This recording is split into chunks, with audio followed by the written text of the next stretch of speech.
morning and welcome to the show. This is Newday Saturday edition with me, Abna Tibi. It is the 23rd day of June 2018 and we're thankful for how far we've come in the year. It is a rainy morning and we thank God for the showers of blessings. As usual, we're coming to you live from the studios of TV3 here in Accra. We're also live on 3FM 92.7 and we're streaming live online around the world at 3news.com. Also on our Facebook page, TV3 Ghana. The show, as usual, runs from now till 9:50, where conversations will be brought to a close.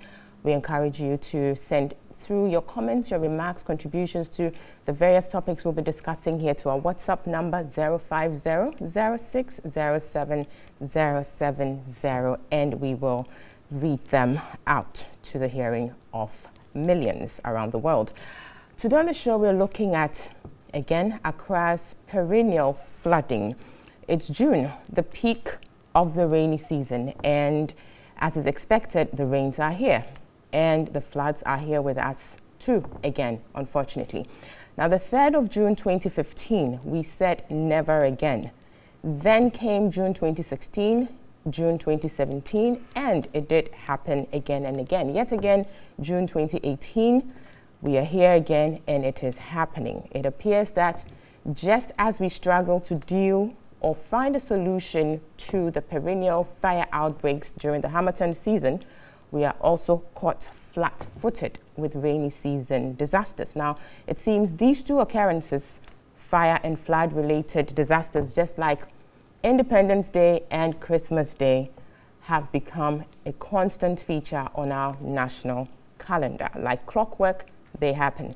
So much so that some would say that they have become, for lack of a better phrase, sure banker in the New Year prophecies of many men of God in our times. Now, in fact, some of these men of God have actually started receiving plaudits from section of the public for accurate prophecies as far as the flood-related disasters are concerned. But the truth is, you need not be a prophet to know that come June of every year in our beloved country, Ghana, Accra and other places will be hit by floods, and these come with devastating effects. So the question is, for how long will we continue this way? Are we saying that after 61 years of independence and with the knowledge of how other countries have fixed similar problems, we remain helpless and continue to lose lives as a result of rains, which actually should be seen as blessings from our Heavenly Father? Now, the subject has come up again, so we need to discuss it, and we shall be looking at it on the show this morning to see if we are anywhere close to finding a lasting solution to this rather unfortunate matter. Also up for discussion is an assessment of how government is faring with its fight against corruption. Now, about 18 months into the Akufo-Addo-Bawumia NPP administration, and after almost 4 months into the appointment of Mr. Martin Amidu as the first ever special prosecutor of Ghana, we want to know how government is doing when it comes to anti-corruption fight or campaign against corruption. How sincere and committed is government to fighting corruption? We shall be looking at this all-important issue, and related to this issue of corruption, we shall turn our attention to more fallouts coming out of Anas and his Tiger IPI's number 12. So major fallouts have emerged after the public viewing of number 12. And this week, the list of fallouts grew taller with some new additions, where we had the immediate past president of the GFA, Mr. Kwesi Nyantakyi, issue a formal statement in response to Anas's expose. We also do know that some FIFA officials arrived in the country to have talks with government on how football administration is to be pursued moving forward. Now, in the statement issued by Mr. Nyantakyi, he apologizes to the president, the vice president, ministers, and some deputy ministers of state, former President Mahama, members of the NPP and NDC, among others. But perhaps what is of even greater interest are his categorical denials of alleged wrongdoing he actually describes as misrepresentations portions of the expose which prominently featured him. We shall be looking at the content of the statement issued by Mr. Kwesi Nyantakyi, and we'll also look at the outcome of the meetings FIFA officials had with government, among other issues arising from this rather explosive space of football administration in Ghana in recent times. We'll also turn our attention to government's One District, One Factory program. Question is, where are we with this program? Now, having been sworn into office in January 2017, the president, 3 months thereafter in April, whilst on a courtesy call on the Omanhene of the Sunyani traditional area, indicated that the 2017 budget, otherwise known as the Sempa budget, had earmarked an amount of $465 million US for the setting up of 51 factories under the One District, One Factory program. Then in August 2017, the president launched the 1D, 1F in Ekumfi in the central region at a sword cutting ceremony for the setting up of a pineapple factory in Ekumfi. Now, the pineapple factory was expected to be ready for production in June 2018. We are in June 2018. And the lingering question is, where are we, or what is the status of the One District, One Factory program? It would appear that the Minister for Trade and Industry, Mr. Alan Chemate, may have some answers for us. Now, answering questions in Parliament this Wednesday, 20th June 2018, the Minister of Trade, according to reports, was unable to give a definite time regarding the commencement of the implementation of the One District, One Factory. Now, what's interesting, though, is that earlier on in the day, the same 20th June 2018, the Chief Executive Officer of the National Entrepreneurship and Innovation Plan, NEIP, speaking on this very network, stated that some 19 factories had been set up under the much-touted One District, One Factory program.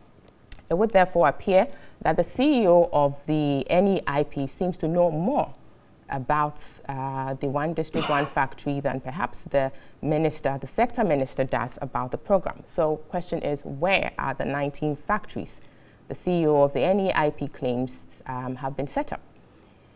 And why does the sector minister seem oblivious about these 19 factories? We will try to interrogate this issue some more on the show this morning and perhaps try to locate these factories wherever they are in the country.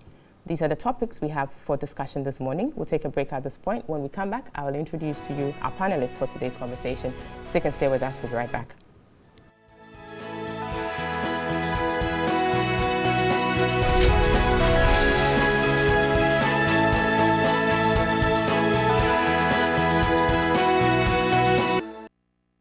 Welcome back.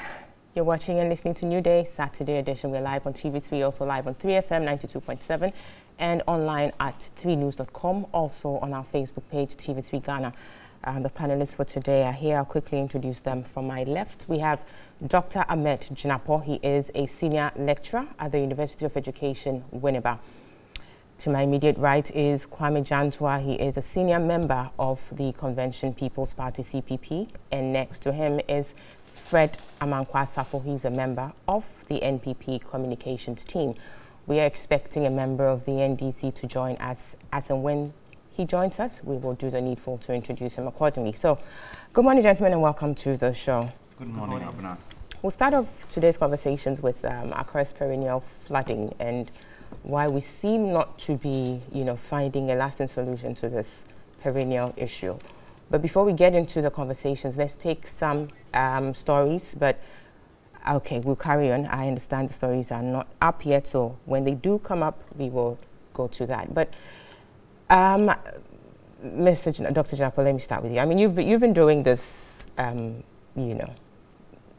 deliberations over national issues for quite some time now, I believe. And I'm sure every single year you do have points where this issue comes up, clearly showing that we seem to be grappling with the issue.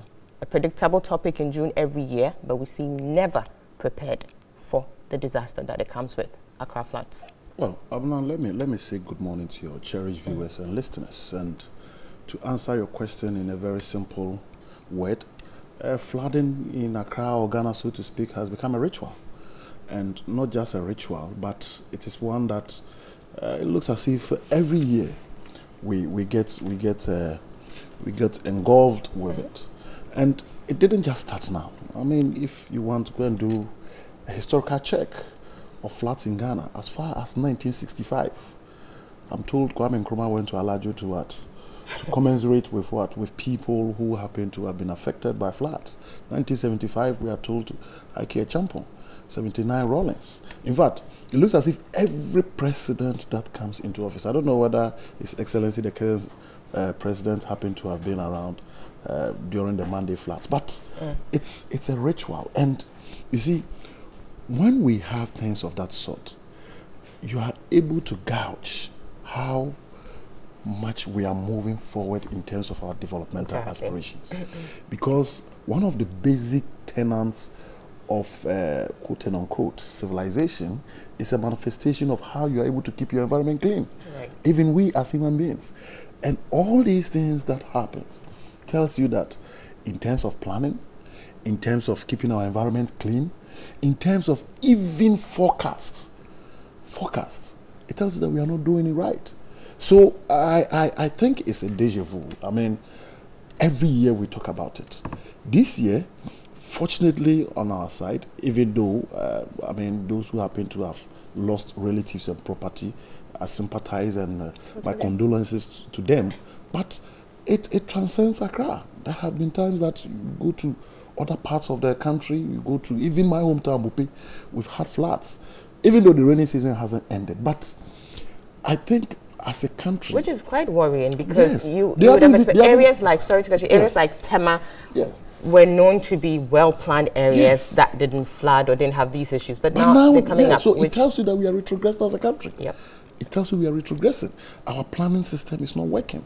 And I find it quite unfortunate that a country that prides ourselves to be the gateway to Africa, a country that's, the fastest growing economy, and we cannot even deal with the basic needs of, humanity, which is what? Planning. There's nobody who can be successful if you cannot plan. And I don't want to politicize it, but I think it's something that cuts across both sides of the political aisle, because the buildings do not spring up in a year or two. Sure.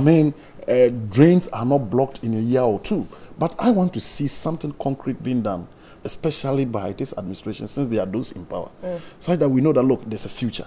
There's no way that flooding in Ghana or Accra can be stopped within a year or 2 or 4. But we need to have some empirical manifestation of something that is being done. Right. So it's unfortunate, and if I'm supposed to be prophetic, probably next year is going to happen. And as I said, you don't need to be a prophet. Yeah, it's characteristic and indicative of how we are developing as a nation, and I don't think we are doing that well. Right. You talked about Osajifo going to the Alajo sometime way back in the 50s. But we do also know that back then, even as far as back then, we did have a development plan. Sure. So question then is, why do we seem not to be implementing these plans? Because there are a myriad of reasons. One, corruption, because the person who is putting up that structure is not supposed to put up that structure there, but somebody who is supposed to ensure that that thing is not done is bribed, and the person is allowed to put up the structure. Look at a place like Jowolo. Jowolo, we are told that is a lowland area, and naturally Jowolo should not even be an area where people should be putting up structures. But Jowolo is now what? A sprung up city. You know, when we were growing, we used to have something called Parks and Gardens, Department of Parks and Gardens. Do you see gardens? No. So, as I said, this tells you the kind of people that we are. And in fact, you are able to make a determination of where we are going and how fast we are going and how well we are going when these things come up. Because immediately you have heavy downpour and you have floods and you have gutters that are choked. It tells you we tend to be exposed. I mean, our inefficiencies tends to be exposed.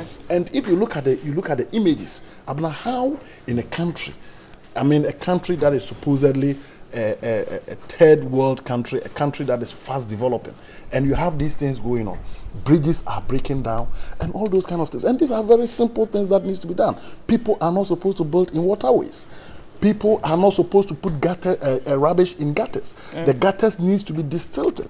You know, so if these things are not done, then it tells you that as a nation we are not doing well. We are not moving as we are supposed to move. And as I said, I don't put the blame on one administration. I think it is something that cuts across board. And not just administration, but even we as a people. We as a people and the individual and the citizenry must also be held responsible and accountable, in the sense that as an individual, you must have the responsibility of knowing where to dispose of your garbage. Right, so there's a governmental side and then there's the attitudinal part of people. And I think government has a responsibility to always chart the course. That is why we vote parties into what? Into government. And to conclude, I think it's quite unfortunate when I hear politicians like the deputy NADMO coordinator say that, look, people need to be blamed. We can't put the blame on politicians. Yes, politicians are voted into power, given the mandate and responsibility to chart a course for us to follow. The politician has a responsibility to ensure that, look, Jinapo, we are not supposed to build in this waterway. The person who has the responsibility to ensure that if he or she is not doing it, the buck stops with what? The politician. So they have the utmost responsibility in terms of ensuring that these things are done right. Very well. Thank you for that. Let me quickly introduce our fourth and final panelist on the show, Mr. George Low. He is the former Member of Parliament for Newday constituency, also the former Vice Chairperson of the Constitutional, Legal and Parliamentary Affairs Committee of Parliament.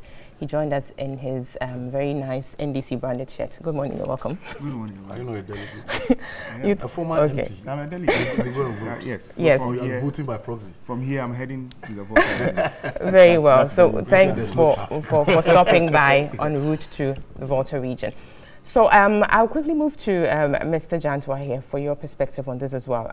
Perennial floods, we constantly talk about it. We seem not to be making any headway in terms of resolving the issue. Lives are lost, devastating effects every year. We come back to the table to talk about it. Abna, good morning. Good morning to our panelists and good morning to our viewers. Were you flooded? Fortunately not. Who here was flooded? I was not. You're very lucky. See this picture? This is a picture of my bedroom. Oh no. Bedroom? Yes. That's See the water. quite Your sad. house is in a water. I don't know if the cameras can pick this up, but really, very flooded. We'll try and pick it up at some point. Very, very flooded. It's like Now, the Kolila going. one of the reasons why, and I live in West Legon, and I'm just giving an example. One of the reasons why you get a lot of flooding in West Legon is that the surface soil is clay. So when it rains, it can't absorb into the earth. Ground, right. So the water runs over. And apart from that, the surface being clay, you've got a lot of rubbish and waste in the gutters. And the gutters are blocked. So the moment it rains, West Legon is flooded. I shouldn't say West Legon, wetlands is flooded. And so we have that perennial problem of when it rains, this is the third time my house is flooded. No matter what I try to do to block it, I always get flooded.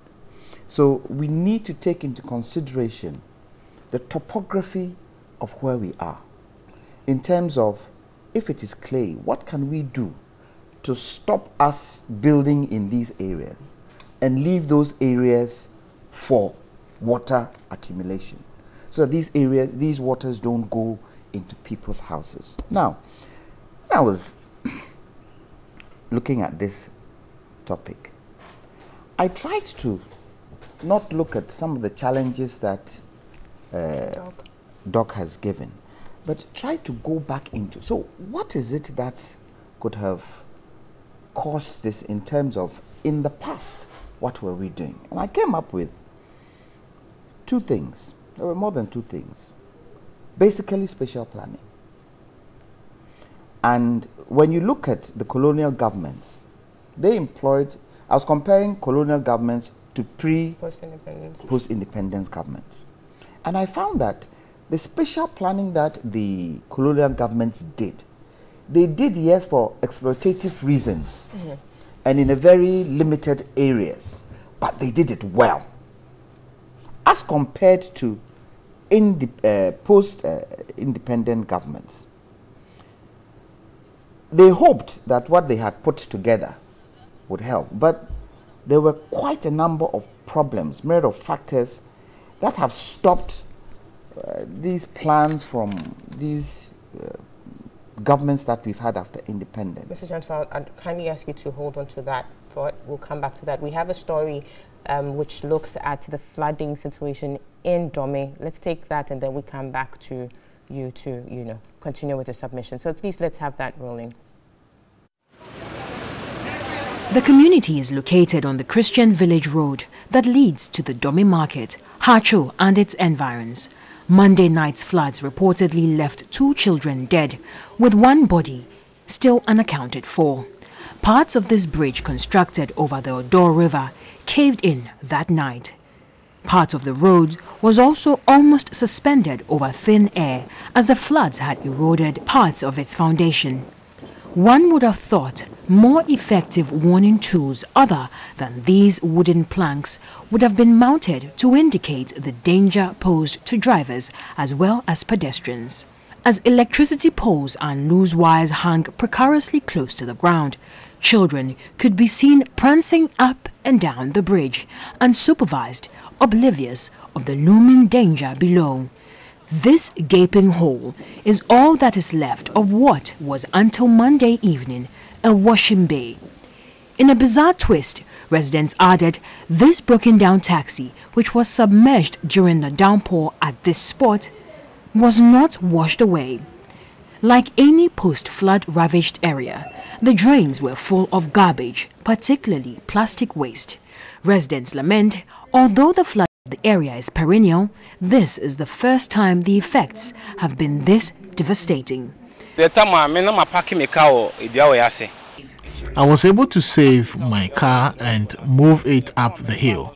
As I stand here, I have lost all my belongings. A friend had to give me this shirt and jeans to wear today. When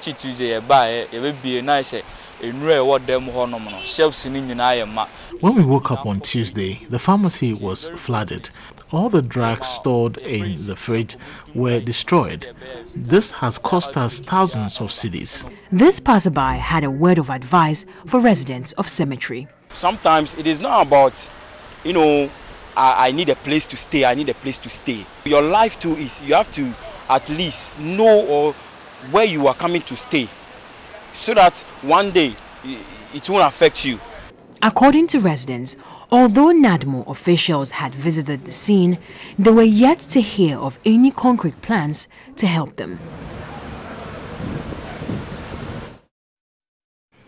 Yeah, so that was some scenes from Dome in Accra, which seems to have been badly affected by the rains of this week. For me, what's striking there, aside the fact of the devastation, is this seeming lack of awareness of looming danger after the event, which is, people walking on the street, the washed out road that could have caved in any moment from the time, that, shot was being taken and all of that. And it raises serious concerns that after the disaster, we still seem not to even be careful or, conscious of things that could happen subsequently. Abna, how can we be conscious? Whose responsibility is it to make sure that when such things happen, they have trained us to be able to handle it? And I give a typical example. If we have an earthquake today, what's going to happen in Ghana? If we have an earthquake, even if we have a tsunami today, what will happen in Ghana? Some of the earthquakes that have happened around the world, if they were to happen in Ghana today, what will happen? Devastation everywhere. People would die just like that because we haven't even trained our people. We are sitting here. Do you have fire drills in this place? In your studio here, do you have fire drills? I think we do. I'll give you an example. I went to, I went to the is it Ghana International School? No, not Ghana, the American one. Lincoln, yes, at Abelimpe there. I was sitting there talking to somebody. The next thing I heard, there was a siren going. Person immediately said, we need to get a fire drill, fire drill, fire drill. We don't even do that. Look, we are building high-rise buildings. Do we do fire drills? Have we done that? So it is based on us Doc was talking about is government. No, it is us. We have the responsibility. We have the responsibility. Both. We have the responsibility of not to be throwing waste in areas that would cause flooding. Look, one thing we haven't taken into consideration is the fact that Accra is flat land. Holland is flat under sea. Do you hear flooding there? Who is sitting? And you talked about national development planning. When you look at the national development planning we've done on spatial planning in the 40-year national development plan, it is precise. Have we heard anything about it? Go on the website, go on the NDPC website, it's there. Have we even started dissecting it with the people, for the people to even start understanding what it takes to have a good environment? No. Why? Because we are interested in party politics. Because we are interested in winning the next election, come, 2020, come 2024. And so whatever we put in our manifestos, if it has nothing to do with drainage and all that, we don't even talk about it.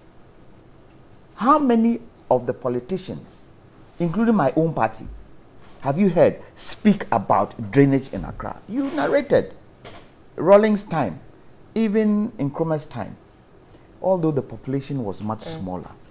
He tried to do something. What did he do? He did a drain, and he realized the challenge we had in the Circle area. He did a drain right from Circle to the sea. Today, that drain is blocked. But isn't that what the Conti project was to fix? I mean, help deal with all of that. We'll be looking specifically at that. Didn't the Circle flood this time round? It did. It did. Even with that nice infrastructure we've got there, it flooded. So, really, whose responsibility is it, apart from voting governments into power? Is it their responsibility? Is it our responsibility, or is it a joint responsibility? You see, we've got to a stage in this country where we should stop playing party politics. We should stop saying that I'm in power and I'm in power, so I have the control. Once we finish elections, let's all come together and build a nation. We are not building the nation, Abna. We are not. 3 years ago, people died from water and fire. 3 years ago. And we said never have we again. Learned? Never have again. we learned from it? No. Why? And yes, I do take your point where we saw the young children walking. That devastation there could have carved in easily because the bottom was hollow. Did we see the police there? This recent one just happened a few days ago when they interviewed one lady who in West Legon, her house was flooded to the hilt, called Nadmo. Nadmo said, wait tomorrow and call your constituency people. How? And it all boils down to the fact that there's not enough money to make Nadmo who Nadmo should be, what Nadmo should be. Isn't there's not enough money, or there's a lack of priority? Exactly. Both. And Accra being a flat land, we should plan to make sure that because it's a flat land, we can plan well enough how we put our buildings up. I was looking at the spatial planning, the planning regulations for Ghana. It was done in 1962. We've only tried to revise it. Now, in revising it, we haven't taken into consideration that Accra has expanded to a breed. So the water that comes from the top there, right down, flows right down into the center of Accra. Where's the effective drainage system to take care of that? None. So who is really doing the planning? Where are our architects? Where are our surveyors? Where are our engineers? Where a situation like this has happened, we can say we can rely on them. We are left at our own mercy. And I don't think it is fair. Which ministry is responsible for this? Is it environment? There's Wexton House and the sanitation there. I mean, it's a myriad of... In doing my research, some of the things that came up was that rapid urban growth, inadequate staffing and low capacity in these institutions, political interference in planning, and a complex land tenure system. Very well. Have we sorted it out? And it has happened throughout. And one of the major things that has also brought this about is the arrival of slums in urban areas. Sure. Because you get accumulation of waste in these areas, nowhere to take their there waste. Comes, I mean, on that point, definitely the sanitation minister will come exactly. in. Clearly, that is a matter we flagged for discussion, And because so I asked, a particular ministry has been set up to look at sanitation, aside the already existing structures of the district assemblies and everything. So you would expect that moving forward, a certain level of, attention would be given to that area. But clearly, we seem not to be getting that attention. So we are need. these institutions working together? Good question. But let's take another story, which has to do with some protests in the Peshi area. And this protest, it's reported, came after, the unfortunate death of the 32-year-old medical doctor. And we'll take a look at that. Quite a very disturbing situation there. But as has already been expressed, our condolences to the families of people affected, the bereaved families. Our hearts go out to you, and we pray for, God's comfort to be with you at these trying moments. So let's take a listen, or let's take a look at the story concerned with the Peshi protest, and then we come back to the panel.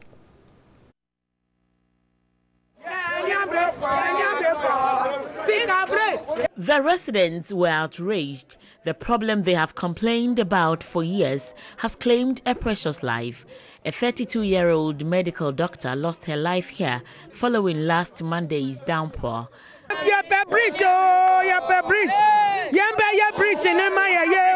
are expressing today because of the death of the young lady. That is why if we don't express ourselves, we'll all die very soon. The way it is, it will affect everybody. Motorists had to turn and look for alternative routes. A situation which is obviously not exciting. The Lojokuku Municipal Assembly, LECMA, has marked these houses for demolition because they are situated in waterways. But residents have sworn to resist any attempt to demolish these houses. To them, the problem has more to do with a poor drainage system. The houses are not the problem. Are they in waterways or not? They are not in waterways. The houses were here formerly. But LECMA says it's in the water. What I'm saying is that the houses were here formerly when the drains were not connected to the big one. So when the drains were connected, now the volume of the water has become big. So the bridge that is containing the water is too small for the water. This bridge, the time the contractor starts, I come here and tell him the bridge is too low. It should be 15 feet or 12 feet.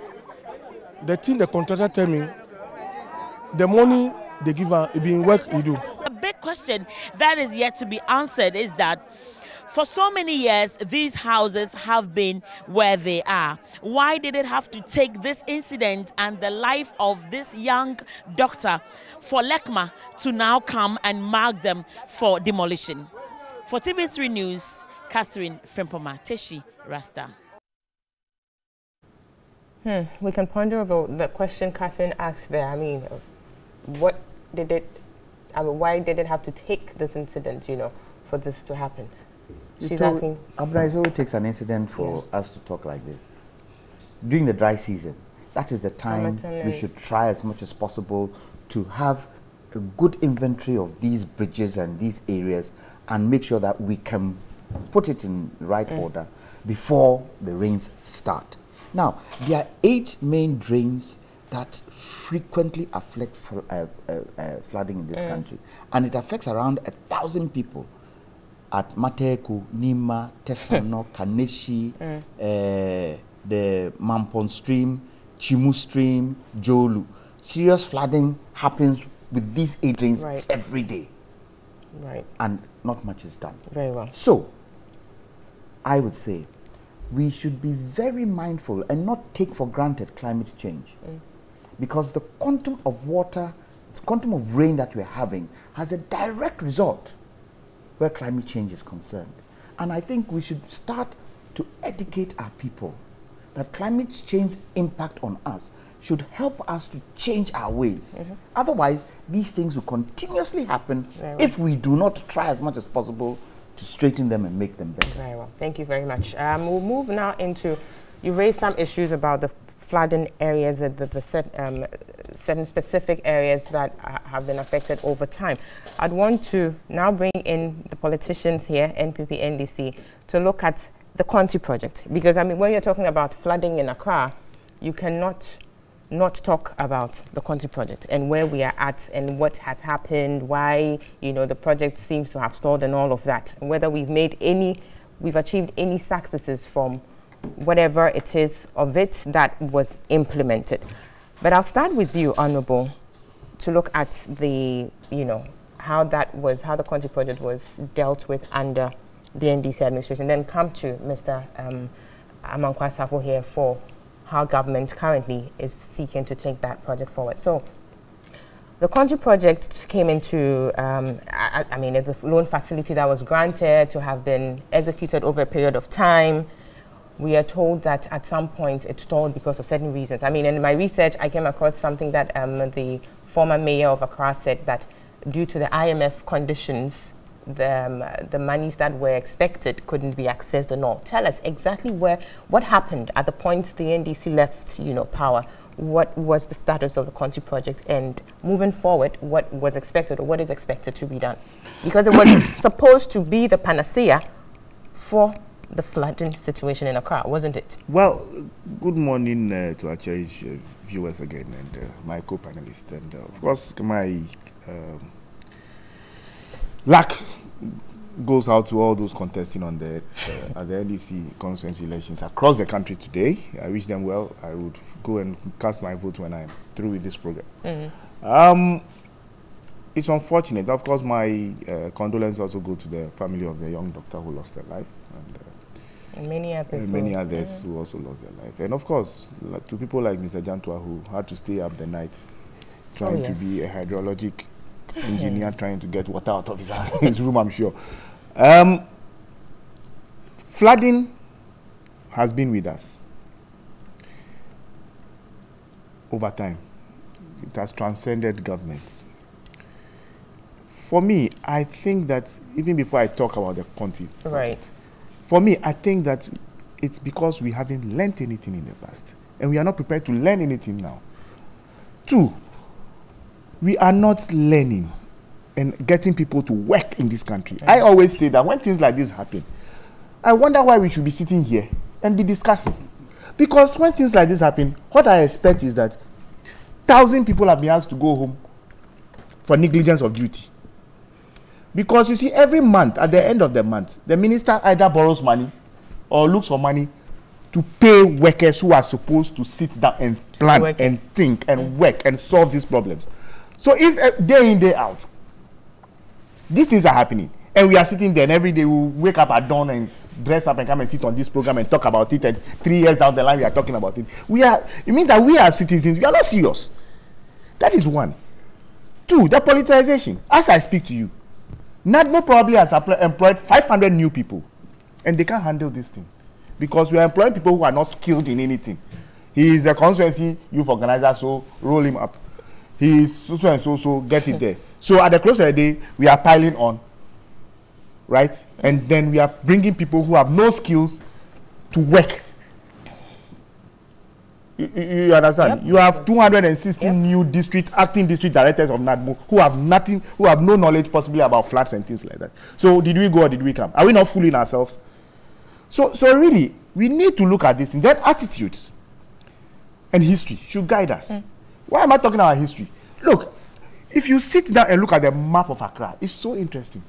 When they say Okwe Gono, it tells you that Okwe Hills. So when you are up there, you won't get flooded. When they tell you Tebibiashi, it means that you are down.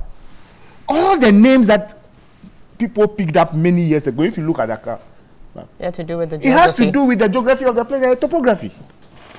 So sometimes when you are even going to some area, you should know that this place is flood prone. That is why, or that it's low lying areas, and therefore when it rains, things like this will happen.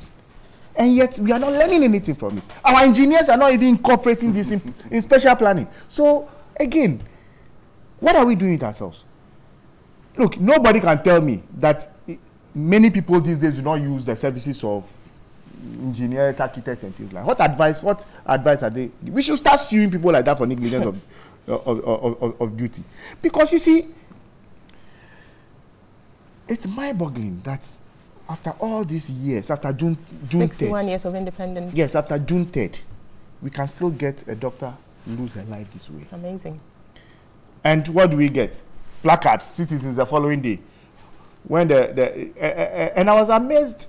I charged but at least, I mean, you see, for whatever it's worth, I think we should commend them. Yeah, they've taken some action. Whether it's followed through is another thing. But it shows some level of civic awareness. What action didn't we take after June 3rd? Our televisions were flooded with all sorts of messages and things like that. What impact has it had? Those are the things we should be talking about. In peacetime, when there is dry season, who is sitting down and planning? So you have a district assembly where people are paid, planning officers, everybody are paid. And people are building every day. And the best you can get is stop work. And they come and they give them 20 Ghana and they go back. You see, first and foremost, we have housing deficit, a huge one at that. So people will struggle to find places to put their head, and they will not normally care too much because they are not expecting these things. But I'm saying that once you see a development in an area, it is the duty of the district assembly to move in there with the planners and say, look, you can't build there, you can't build there, this is a road, this is highland, this is lowland, this is how it will do, this is where the drains must be. And everybody now will get into. I agree with Dr. Jinapa when he talks about government. And anybody who says government is not to be blamed one way or the other is lost the argument. Because even the implementation of the laws is not to be done by government. Ensuring that the proper thing is done is not to be done by government agencies. So I'm saying that we are all sitting back and we are doing politics as usual. The minister comes. Instead of me showing the minister that I'm expert in the field, I'm rather trying to link him so that he becomes my friend and I get to get promoted and things like that. So across board, we are losing the fight against these things. 61 years after independence, as you said. And when you talk about these things, people come to you and say, oh, man must eat. When, again, this will also go to us, the politicians, and of course the public. When governments have the courage to even say that, look, we want to do some infrastructural development, build bridges and things like that, then they come and tell you, we go chop. So we are also to be, that's where I would say that, well. But aren't we lamenting? I am saying that we are. Because, I mean, and this is a question that I know Mr. Jantwa is yearning to ask after you made your submission. I know the question will be, what did you do when your party was in power? Because clearly these things have been with us for as long as, like you're saying, right from independence. You see, right from independence. What did we do when we were in power? We did something. In terms of firing people who are deemed not to be doing their jobs, for instance. You see, I'm saying that we did something. And the projects that we attempted to do and those that we completed are there for people to see. But why is it that when there is a session, we do not continue those projects? You understand? That is where the problem is. So you are talking about Conti project. NDC attempted looking for money to do a certain project that we believe would go a long way to resolve the flood areas. Have we revisited it? The Minister of Housing, Roads, Minister of Works and Housing had gone around the country, seen all the problems, told us that we need $700 million. $700 million to fix it. And then that is the last we hear. Nothing. No, but the question is, why wasn't Conti project implemented successfully during the NDC? Because that was said we could not access the money. Why? What were the issues? Because there were many issues. There were, I mean, at a certain point, your debt to GDP ratio was high, and therefore you were not expected to borrow more money. And so certain monies that you've even put in the pipeline were not going to be released. There were other issues that maybe donors were not prepared to release money to you at a certain time, or the money is delayed in coming. I'm saying that when a new government comes in, the expectations are quickly knowing the problem. By now, you should have made inroads into that, maybe revisited that, or by now you should even have started something for people to see. But the question then is, I mean, we're trying to understand this whole thing. You see, but the question is, like I mentioned earlier, Oko van der Poy, the former mayor, had made reference to the fact that the IMF's conditionalities did not. But we're still under the IMF. So we shouldn't expect this government to do anything differently. I am saying that. Should we? I am saying that you should always work outside the box. You see, when you are in government, it is easy for people to think that you must do this, you must do that. But you see, when you are outside government and you've seen something, quickly, before you even step in, the expectation is that you have looked around and thought outside. But what feasibly could be done within the circumstances of an IMF program, which is still existing? The point is this. This government has borrowed. In spite of that IMF project. They've raised bonds, they've borrowed things like that. If flooding was our priority, what have we done with the money? We use part to balance. You know, no, you see, let's get serious. I hate to do this back and forth thing because we use some to balance budgets and things like that. And I'm saying that the minister had gone round, and in our time, we even, you remember, we're even desilting. We're desilting the but you did it to a point because the project was in phases. Listen, there was the distillation or the desilting part. Then there was to have been the phase 2, which would have been the installation of the storm drains and all of that. So yes, you did the desilting, but beyond that. But beyond that, if they had continued with the desilting, maybe we will not get it at this level for now, because the Conti project is not a 1 year. It's not. It's actually a 5-year project. Yes, that is why I'm saying that. You see, the Conti is one. You can flag it and discuss it, but it doesn't solve Mr. Jantua's problem when he reigns again tomorrow. There are immediate things we need to do, even as we do the Conti, because it tells you that if you are waiting for the Conti project to be complete, that means that in 5 years, every year we should start coming here to have this argument. But if it was done within the time frame we expected, it would have solved. Listen, you see, this problem, let's face the facts as they must be faced. You raise the issue, for instance, of danger, imminent danger, children running around. In other jurisdictions, within 1 hour of such a thing, wouldn't the place be barricaded, even with yellow tapes, with people on standby trying to redirect people? Is it happening?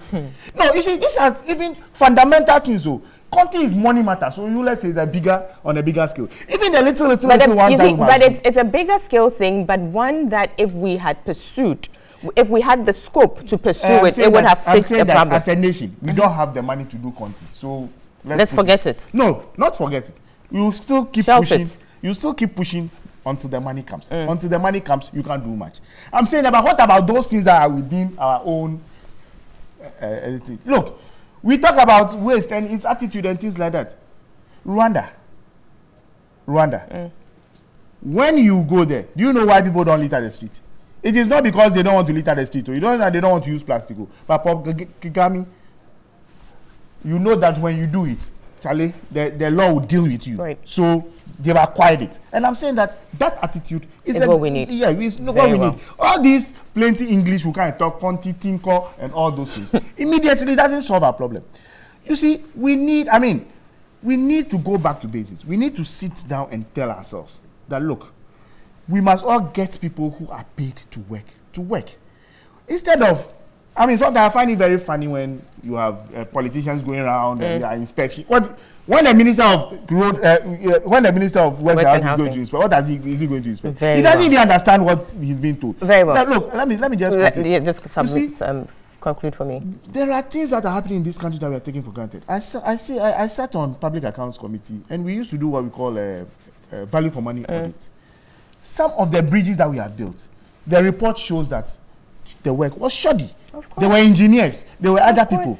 So even, like Mr. Jantua asked, what kind of expertise are we getting? Of course.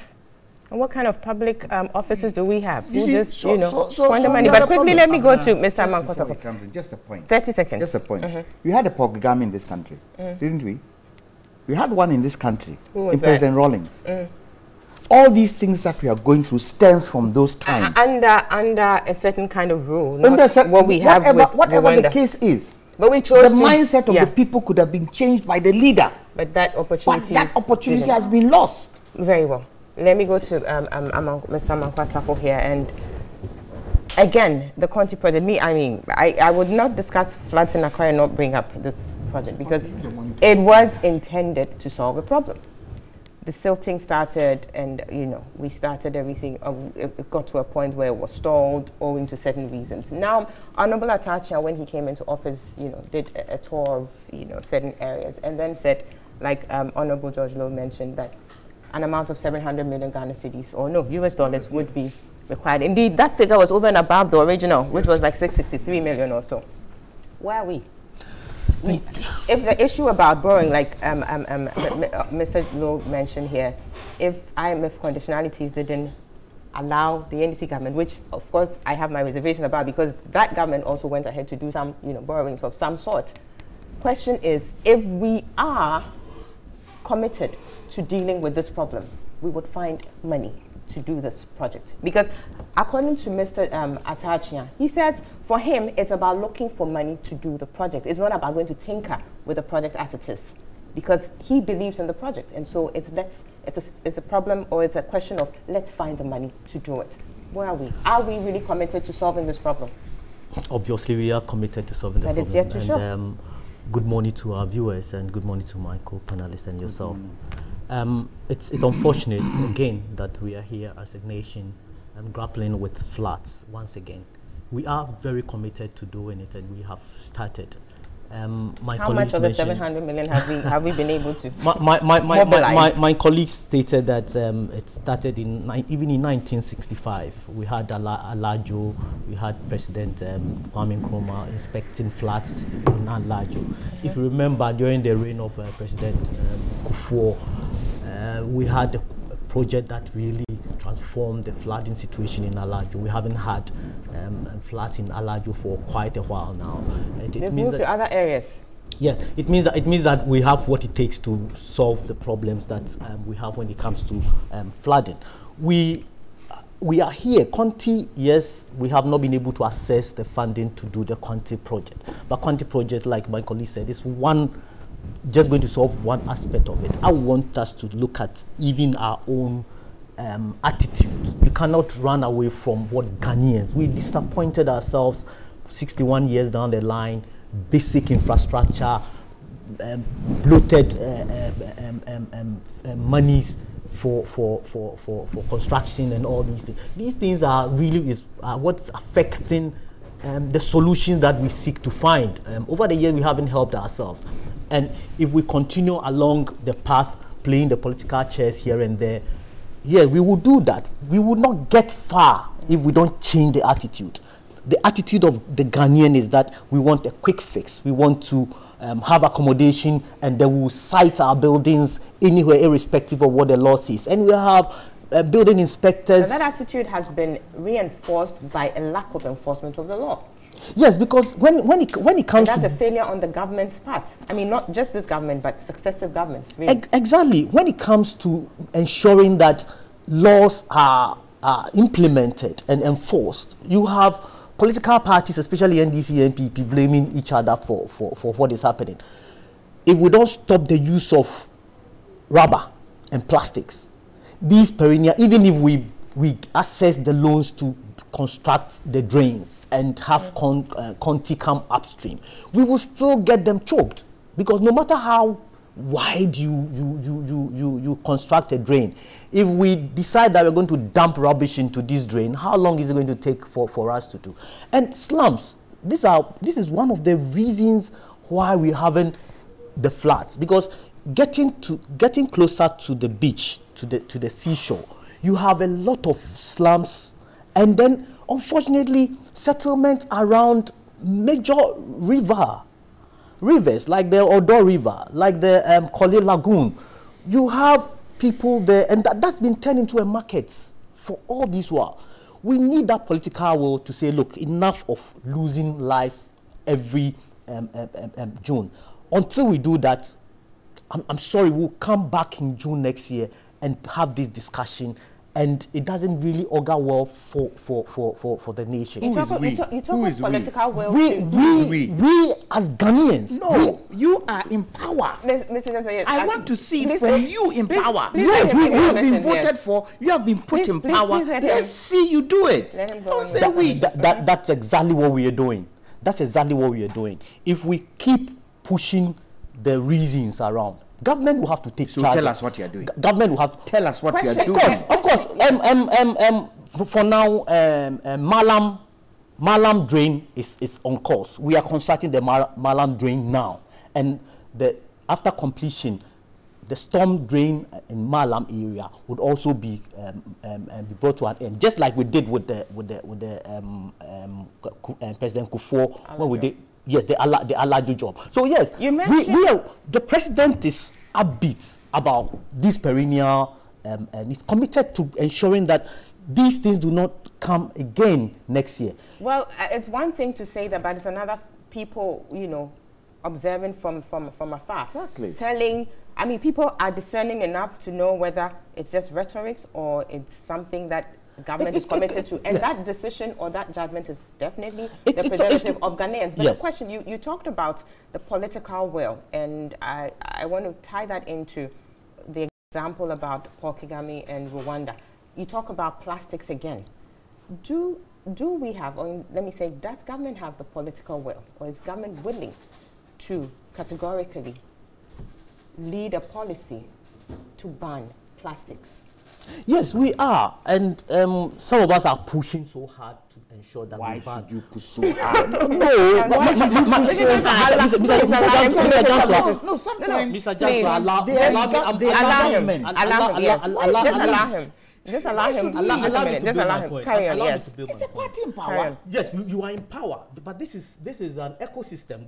Even if you want to implement a policy, you can't just say because so you're looking at the interest of certain people you can't say because you are in power, you are just going to go ahead. Affecting the ordinary Ghanaian. It is affecting the ordinary Ghanaian. It's the ordinary Ghanaian that go to build on waterways. It is the ordinary Ghanaian. Back to plastics. Yes, back to plastics. Yes, the plastics. Yes, the ordinary Ghanaian is the one that buys the plastic. But it's there, so they will buy. And choke the gutters with it. There, they will buy it. Until we get to the point where we ban plastic. Exactly, and the question is, Mr. allow him allow him to go. Make his submissions, carry. Yes, we would have to, you cannot just wake up one day and then ban it. You have to go through the process so of what are the getting challenges? it. Tell us. The fact that what we intend doing is to recycle the plastics. If we cannot ban it immediately, because interest groups will wake up, just start banning plastic, and you see how many Ghanaians will wake up and say, look, you are destroying our livelihood. Some argue that when you're talking about just a very small section of the Ghanaian population, that interest group you're seeking to, you know, protect is just a small percentage of the Ghanaian population. It's a question of looking at the bigger group as against that small interest. It is not small interest at all. All of us, anybody who uses plastic, and we've been served water in bottles, plastic bottles.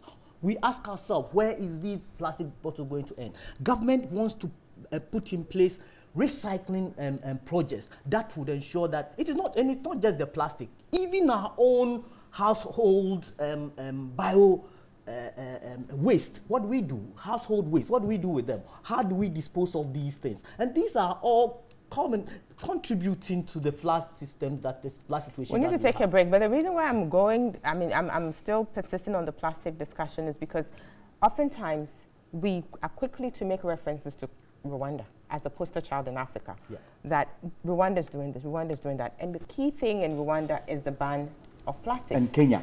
Exactly. Kenya has done that. So why do we say these things but fail to act? And that's something I'd want us to, you know, pursue a bit more when we come back. But let's take a break. You're watching and listening to Newday Saturday edition. We'll be right back. Stick and stay with us.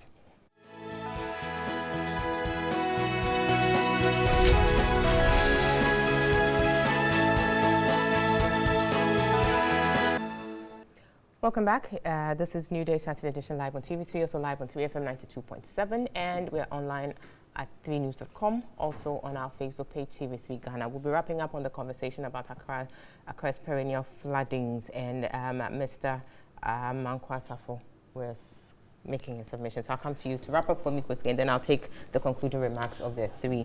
1 minute each, please. Yes, as a nation, I think that we have come to this point severally, and we need to take the bull by the horn. And it's unfortunate we're discussing this issue now that there's flooding.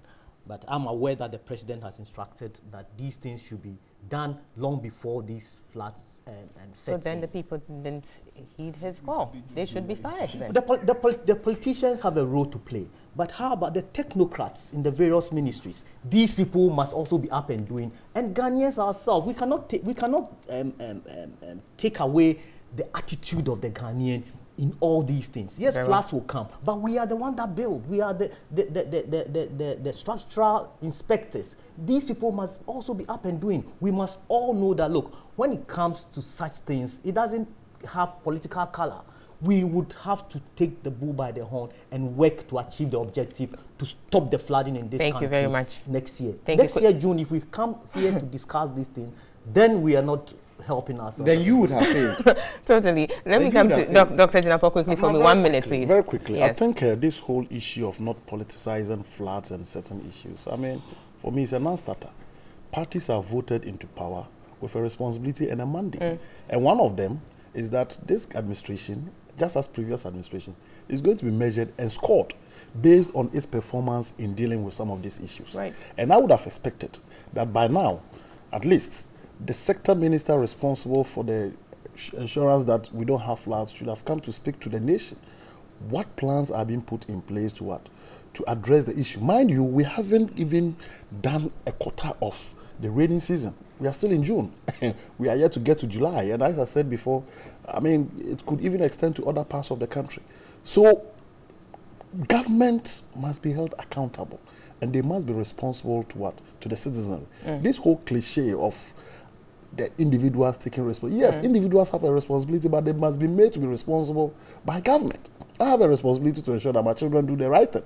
So when the mandate is given to government, which is the current administration, its responsibility is to ensure that things are done right. And the citizens must always hold government responsible and accountable. Very well. Honorable Judge Law. Well, I think that, yes, all my other colleagues, we've analyzed the problem and we've probably proffered some of the solutions. But you see, I mean, for me, one of the things we should be looking at is response. Because floods will come, right? Let's finish Conti and all that. Floods will come in different forms. Rains will come. Rains will come in different forms. Doesn't need, exactly. But I'm saying rains that, will come. you see, what I'm saying is that there are many, let's say that disasters will happen. So, tsunami may happen. But what is our rescue and response? Have you seen fire service, for instance, in all this? Meanwhile, they are supposed, in other places, they are one of the key people you see in there. They will fully fire. No, but now they call them rescue, but they call them fire and rescue something. You know, they've been rebranded to include rescue and things, but we didn't see any of them. NADMO itself, as for the least said about them, the better. Where are we? Should we have a disaster tomorrow morning and it's not even flood related? What is the response like? What is the response time? Is there a team that can really... So we are living dangerously across board. The earlier we pay attention to these things, the better. Very well. Mr. Johnson. We should stop cocooning the president. We should stop cocooning the president. In situations like this, that affect the ordinary man, where Ghanaians are dying, I expect the president to come and speak to the nation and tell us what he's doing where the sector minister is concerned. But the AMA boss spoke. He wants the who president. appointed the AMA boss? That's too high. Who appointed the AMA boss? Doc, I'm asking a question. Who appointed the AMA boss? No, we know the answer. The president cannot speak to everything. Why can't he speak to everything? What is this? I don't understand that. He cannot speak to everything, but this affects the Ghanaian. Somebody's family has lost their mother. Somebody's family. Children have lost their mother. Now, Abna, this whole thing boils down to physical indiscipline of the economy. Physical indiscipline and overspending. That is what it boils down to. Because what? We are waiting for loans. The loans aren't coming. IMF are saying you can't do this. And then we are dying in our own The magic word corruption, which will lead me to... It's all part and parcel of it. The next we topic. should try as much as possible. When we get to a point where we are going to overspend, we stop, like Chile does. Tell the people, we cannot go on. Yes, we said this in our manifesto, but we cannot because we don't have the money. That's it. Very well. So, like I said, at the end of the day, the word that stares us in the face is corruption. And it leads me to our next topic, which is an assessment of how government has done or how government is faring with its anti-corruption fight. We're looking at the NPP, which came into office with the promise of setting up an office of the special prosecutor as one of its main ways of fighting corruption. I mean, there were issues about it, whether or not it was really maybe even superfluous, given that there were existing structures and everything. But long and short, we have the office set up. We have the office, the special prosecutor himself in place. We do have the deputy as well. We do know that the office is yet to be made fully functional. But a number of... The board has not also been... Exactly, and other staff, we don't know about that. So we're still looking at a situation where we'll have it fully functional and working. But question is, does that in itself, the setting up or the appointment of the special prosecutor deputies and any other thing that goes with it, does that show a certain level of commitment to fighting this menace, corruption? Honorable Jojo. Well, when it comes to issues of corruption, I always smile because I listened to the Deputy Commissioner of Shraj, Mr. Kwesi, and he says, he sounded almost like crying the last time he was talking about corruption as per pen plus something. Yes, the survey. The survey that they did. Clearly, you see, if you want to zero in or start from the point of the Office of the Special Prosecutor, clearly it should tell you that it was just pure rhetorics. Why would I say that? Because if it's a manifesto promise, I would expect that it's a policy that is well thought through. Why do I feel that it's not well thought through? Basic. When I decide that I want to fight corruption and that I want to set up an Office of Special Prosecutor, the first thing I should be looking at who. The second person should be how. So by the time I even get elected, you expect that the structures and the building blocks are in place and they'll be rolled out immediately. It didn't happen. We are now still scouting for people, even board members. It's taken 6 months. I'm sure 6 months have come since he was named. That was in he was nominated January, and then February confirmed. February. Yeah. So here we are. Yeah. Board just identify people. It means that we didn't even identify the people. The time we're talking about it, we were just talking. I don't believe in it anyway, to start with, because I still believe that the structures are there within the Attorney General's purview, and that if we exploited them properly and resourced them properly, we could still have done fighting corruption if it's the law that we want to use. Because I keep saying that it's clear that the people in the system are the same people being pulled to come and do the work. So if they were on the other side and you're not resourcing them, what shows that they were coming to get anything differently from now? I was speaking to somebody very close to this institution the last time, and the feeling I get is, well, we are waiting. So you don't think that's setting up? So that has told us not. Do we want to fight corruption? I think that again we have the NACAP, the National Anti-Corruption Action Plan. What are we doing with it? We passed it in Parliament, elaborate, well thought through policy document. Nothing seems to have But that changed. plan is being monitored, or the implementation of that plan is being monitored by Shraj. Yes, and the beauty of it is that the results that we are getting show that corruption is even more endemic and is getting worse. Yes, so clearly, it means that the monitoring that is being done is indicating that we are not taking. But again, Shraj raises quickly. Then I come to Mr. Johnson here. Quickly, Shraj raises issues with funding, and the fact that the implementation of NACAP is difficult because it lacks the funding. Yes. To the extent that I think I came across something which had to do with the fact that in 2017, Shraj had the biggest ever budget allocation to do NACAP, as it were, which is the 1.2 million. So clearly, since 2014 that NACAP was approved by Parliament, 2017 was the only time that it had some substantial amount of money to do the job. How much of the job did he do? Well, we don't know, but we're looking at budgetary allocation, which is an indication of government's commitment to fighting. No. Budget allocation, how much you give to a sector, doesn't that count? That government doesn't take with the, doesn't give you the right and take again with the left. Conduct of government over the 1.5 years has clearly shown that they are not serious and they are not interested in fighting corruption. And the issues are there, plenty. You know there are corruption scandals that are broken up. How has each and every one of them been treated? Very well. Let me quickly. None. No government official. Look, we started talking about But to be fair, yes, Mr. George, no. Yes, tell me. This it is true that this government perhaps has had quite a number of corruption allegations in its first year or so. But anytime such allegations have come up, the president has caused investigations to go Are you into sure? Are you questioning, I'm questioning the investigations that have been conducted? The president's conduct of clearing people even before investigations are done. He clears based on... No. Cash for seats, he cleared before any investigation was done. Bust, they cleared before any investigation. Wasn't there BNI? I would agree with cash for seats, but not Bust. No, as I sit here, where is the BNI report? The boss are now been fired. Why was he fired? You want to link the two? Of course. Is there any basis for that? Oh, Abena. Empirically? Yes. Very well. But and I'm saying I can go on and on and on as we sit here. Kelny, what? GVG or whatever. All they are playing out. And you are telling me that this government is serious about corruption? Very well. Mr. Jantwa, question. Again, the last one I put to Mr. Lowe here, that this government seems to have been caught up with a number of allegations of corruption, but we've seen some attempt to deal with it. People have had issues with it. But what do you make of that? Some attempts to get investigations going, and at the end of the day, there are certain reports that are brought out based on that, certain actions are taken. When you look at the perception and the quantum of corruption we talk about in this country, juxtaposed it against those who have been caught.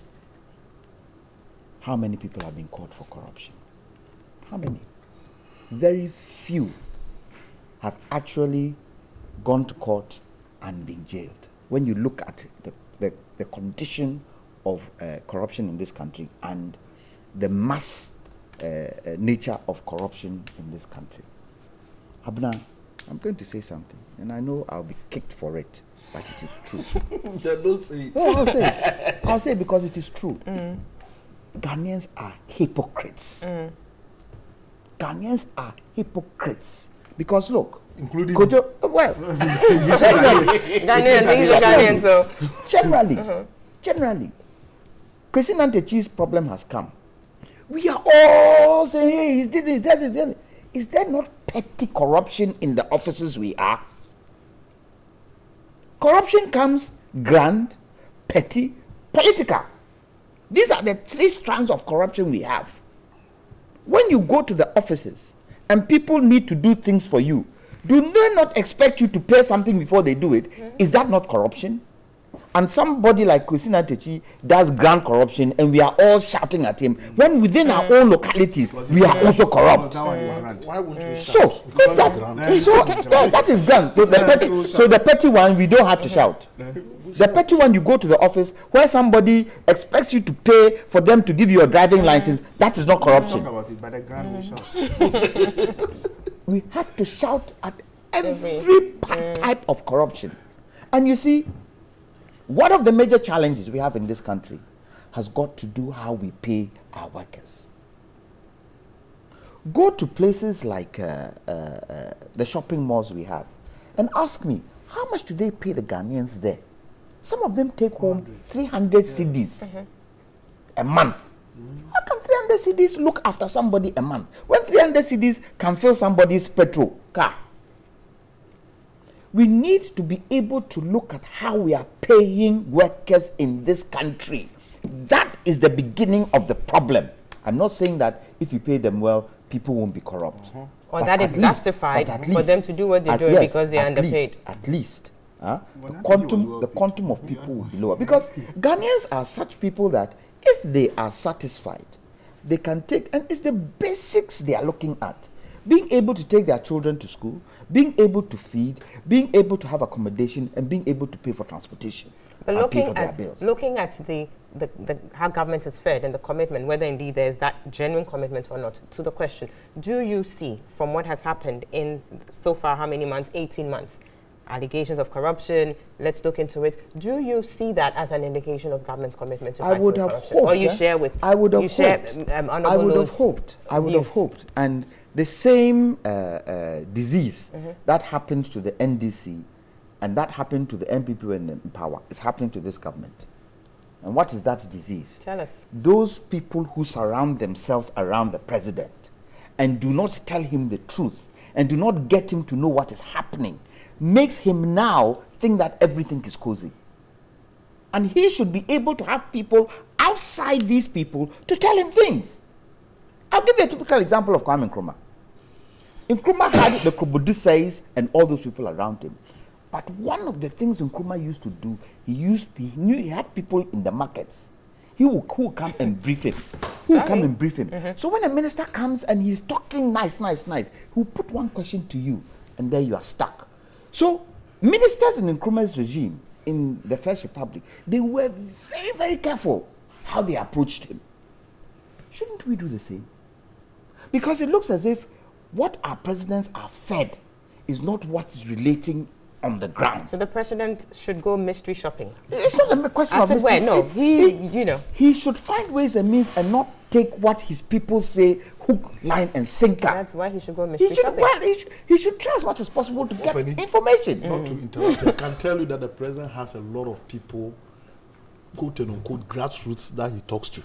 So what is happening? Why isn't corruption being sorted? Well, that's a different topic. I haven't said what. And probably they will tell you that, oh, we've been in power for only 1.5 years, so we are working on it. Let's see concrete things you are doing.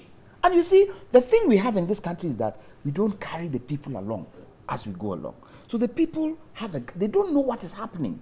If you say you're doing corruption, you're solving corruption, carry us along. Today we did this. Today this happened. Carry us along. When issues like bust and what you call it come up, stand aside.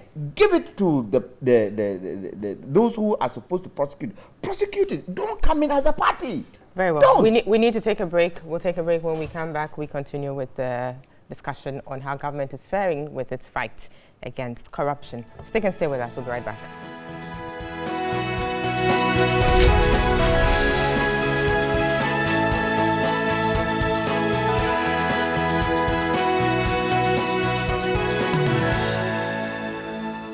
Welcome back. This is Newday Saturday edition. We're live on TV3, also live on 3FM 92.7, and we're live online at 3news.com, also on our Facebook page, TV3 Ghana. We're looking now at the issue of corruption, and we're trying to assess how government has done in its 18 or so months in office with the war or fight against corruption. I'll be moving on to Mr. Mamankwaso for now, for his perspective on this issue. Like I said, I mean, arguably, this government has had a lot of allegations being thrown against it. You can talk about the boss, you can talk about the allegations made against the deputy chiefs of staff.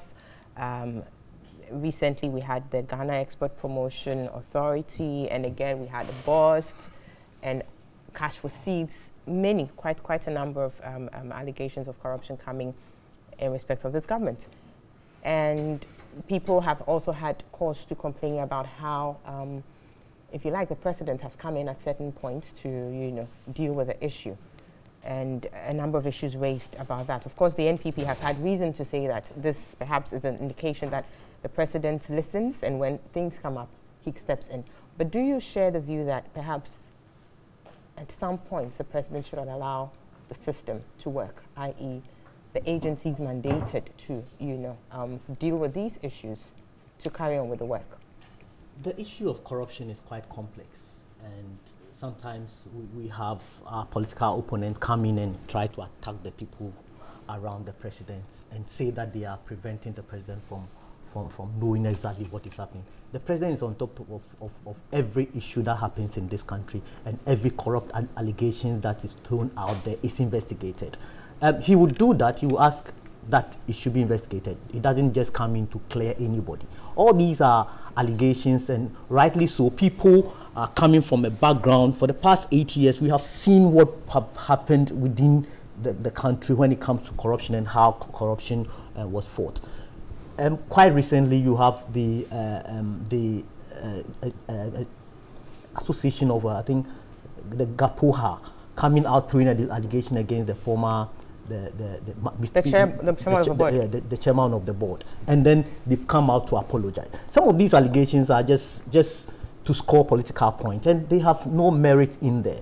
So long as corruption or allegations of corruption raises its head anywhere in the public sector, the president would take all the steps to unravel, and then when he comes out, it means he's done the due diligence and arrive at a position that, look, there's no merit in this. This cash for seat issue that we keep raising and raising.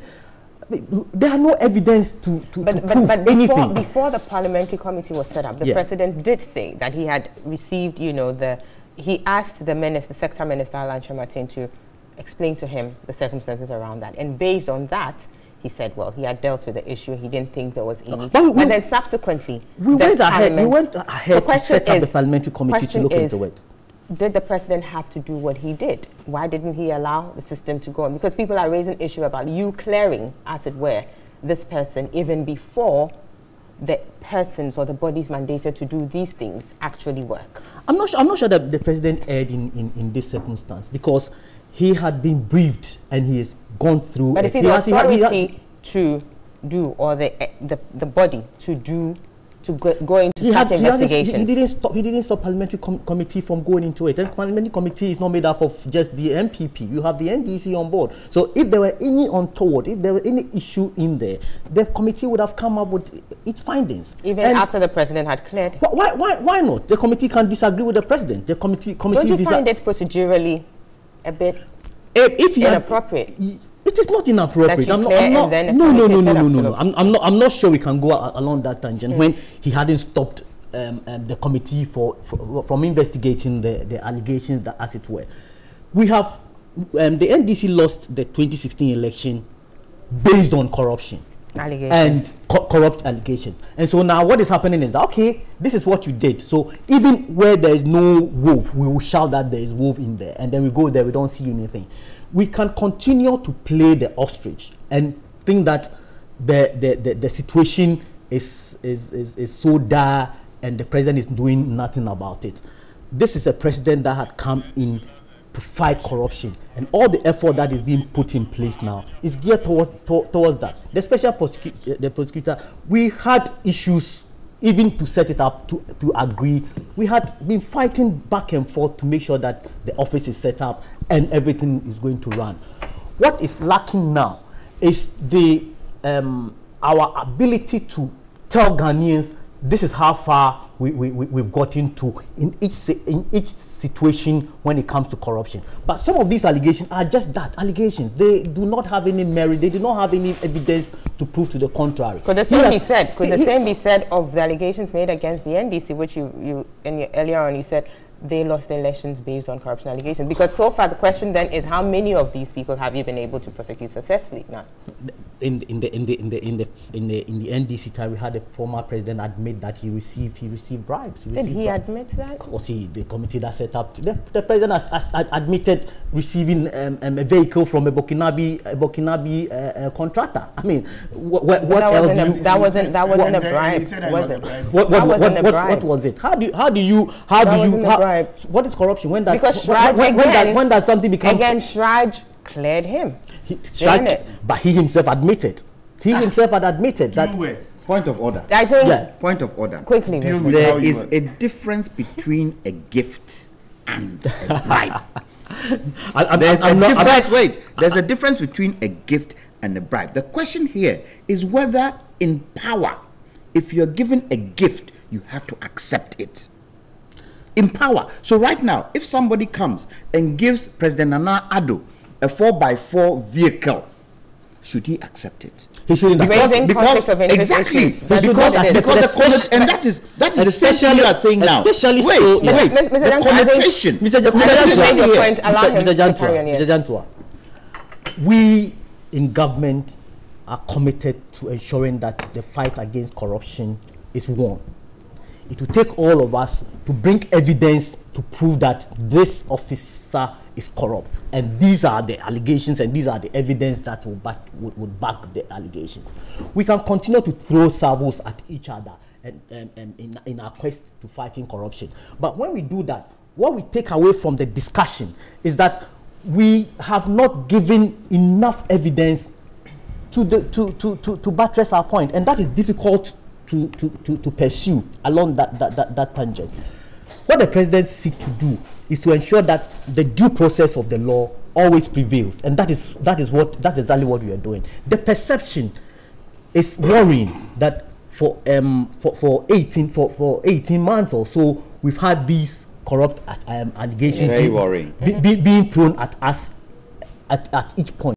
But it is not because there's corruption in there or somebody, a member of the party or maybe a member of government had done anything untoward, but because people are looking for corrupt issues, and even when they don't find it, they will have to create it. Nyantechi's issue that came out and the Anas expose, bring the evidence to prove corrupt allegation against any member of government, and the president would make sure that he cracks the whip.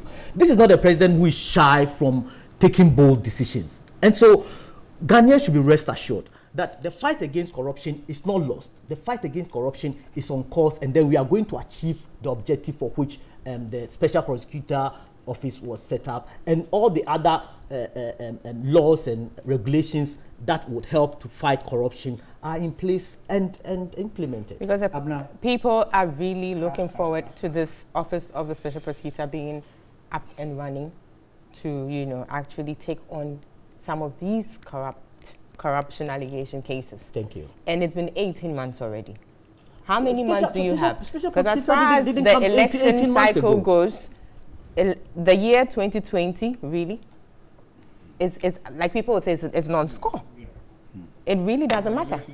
Really, that's the truth of the matter. And so you how many years do we have to see all these things, play out in a way that Ghanaians are satisfied that yes, this is the situation and it has been fixed to a certain point. If we have the evidence, it shouldn't take too long to prosecute those who have been accused of corruption. So it is also based on the evidence that we are able to submit. But that's why you need the office to be up and running to do that, because the Office of the Special Prosecutor really, it's about investigating. Really. Oh yes. Now at least we have Ghanaians have accepted the Office of the Special Prosecution, and they are going to make sure that things of this nature, things that help to unravel corrupt allegations and bring closure to some of these major issues that is being thrown at us, are brought to an end. Very well. Mr. You wanted to say something quickly, please? Yes. I need to go to yes. There are situations that look very ironical. So, the president comes, clears the bossed gentleman. He hasn't done anything. He's now sacked. Are reasons given? No. So, reasons are given. What do you think we should think of? Speculations could definitely go on, but as to whether you can validly connect it is another thing. Now, let me be mischievous here. Let me be a bit mischievous here. The Kosinatichi issue, if it hadn't been exposed, and it so happened, for some reason or the other, the 5 million, the 3 million thing happened without us knowing. Huh? Would we say that they will take it or they won't take it? I mean, I'm not going to apologize to the president. The point I'm trying to make is that these things are going on. Presumably, the man has categorically denied all of these things, so we need to treat it as such. Let's not hold it as, so we cannot use it as fact. We can't. So let me quickly move to. Let me move to that he was. Mr. Nyantechi's statement. Just a minute. Mr. Nyantechi's statement. We will discuss that, yes, but of course it borders on corruption, so clearly it's very limited. First of all, let me start by indicating that the whole issue of corruption, the concept corruption, for us as Ghanaians, and I take a cue from Openi's statement that Ghanaians are hypocrites.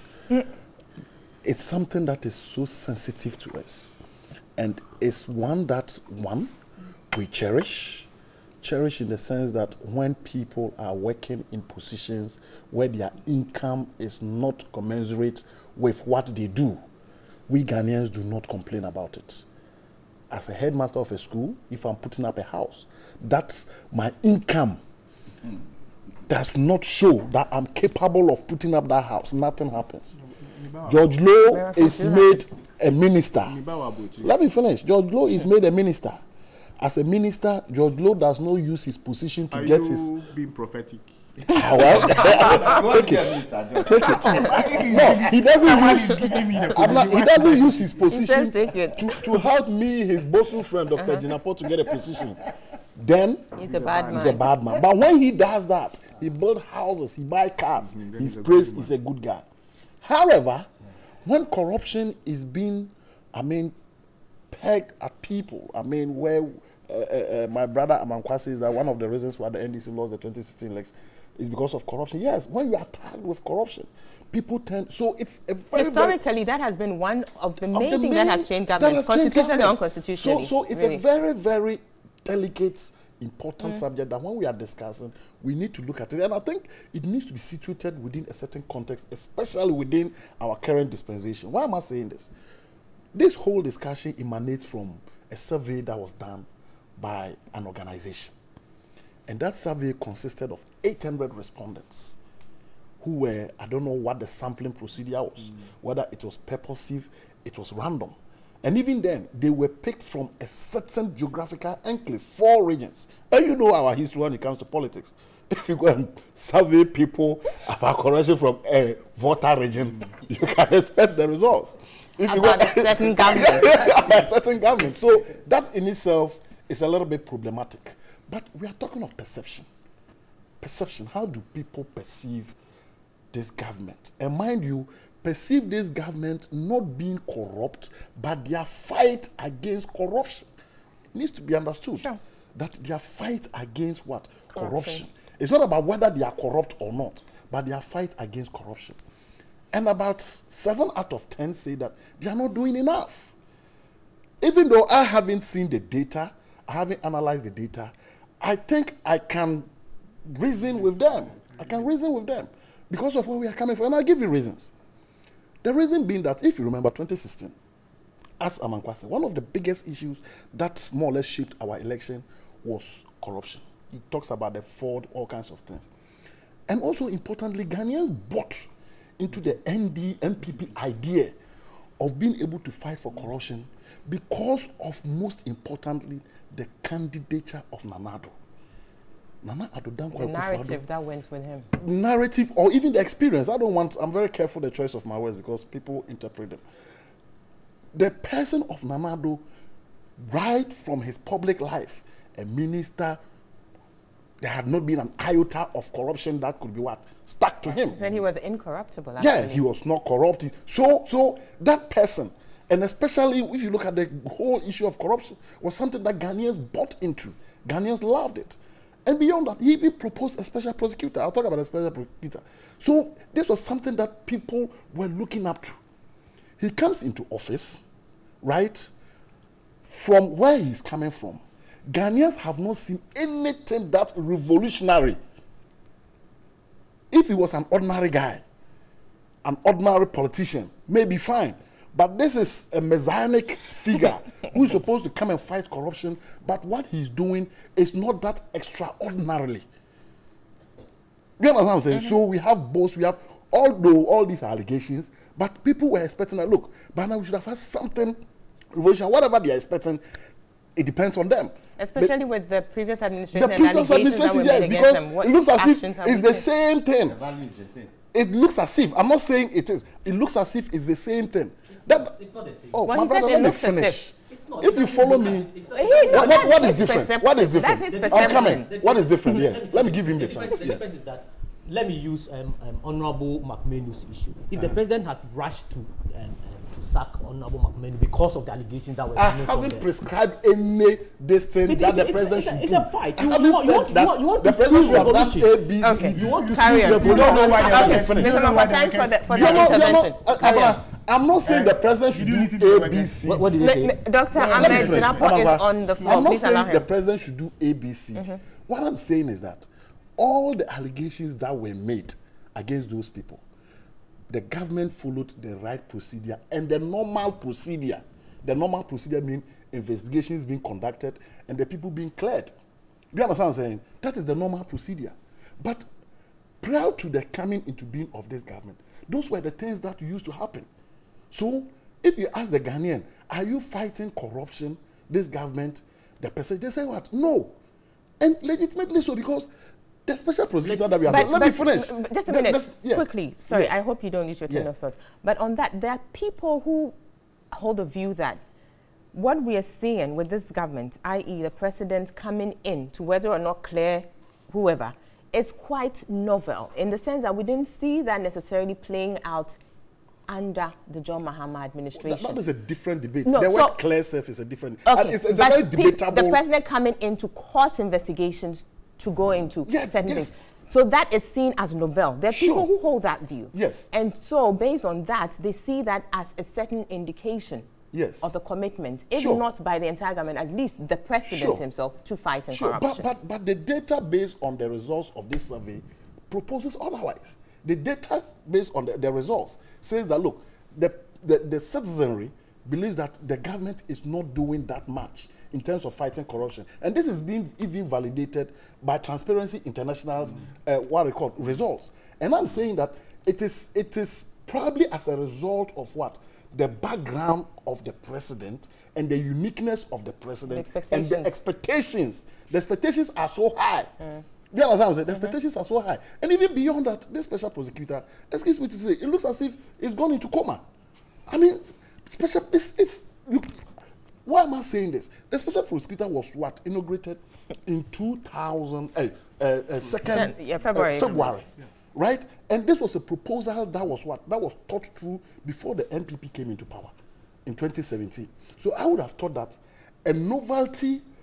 But they had to go through Parliament. No, back and forth. But they had to do the legislative back and forth. Abna, there's a saying that if something stays too long, and then it loses the euphoria, the ecstasy, and the pageantry, and the expectation that characterize the special prosecutor. It looks as if it is what? It is disappearing. No, it's seriously. I would have thought that by now they should have had a board. At least, if there was nothing, even not prosecution, we should have had, semblance of what? Yes, prospective people who are going to be what? Prosecuted. But you are not hearing anything. Just to cut a long story short, look, I can say for a fact that if the president and the government does not do something revolutionary in terms of the fight against corruption, next year the perception will even dip. It will dip because of this Nyantechi issue. No matter how the president has been able to vindicate himself, reporting to the police and all those things, still that perception is there. And the perception, as I said, is going to what? Is going to dip because even as it stands now, let's face it, Nyantechi has not even been professed before court. You said that the index. Yeah. Nyantechi has not even been brought before. No charges have been. You caught the lawyer. You are going to go on break somewhere in July till October. Then before you realize, we'll come back. But there needs to be what? Action. There needs to be speed. And I think it is in the interest of the administration if the administration works very hard. And as I said, look, this is not just an ordinary administration.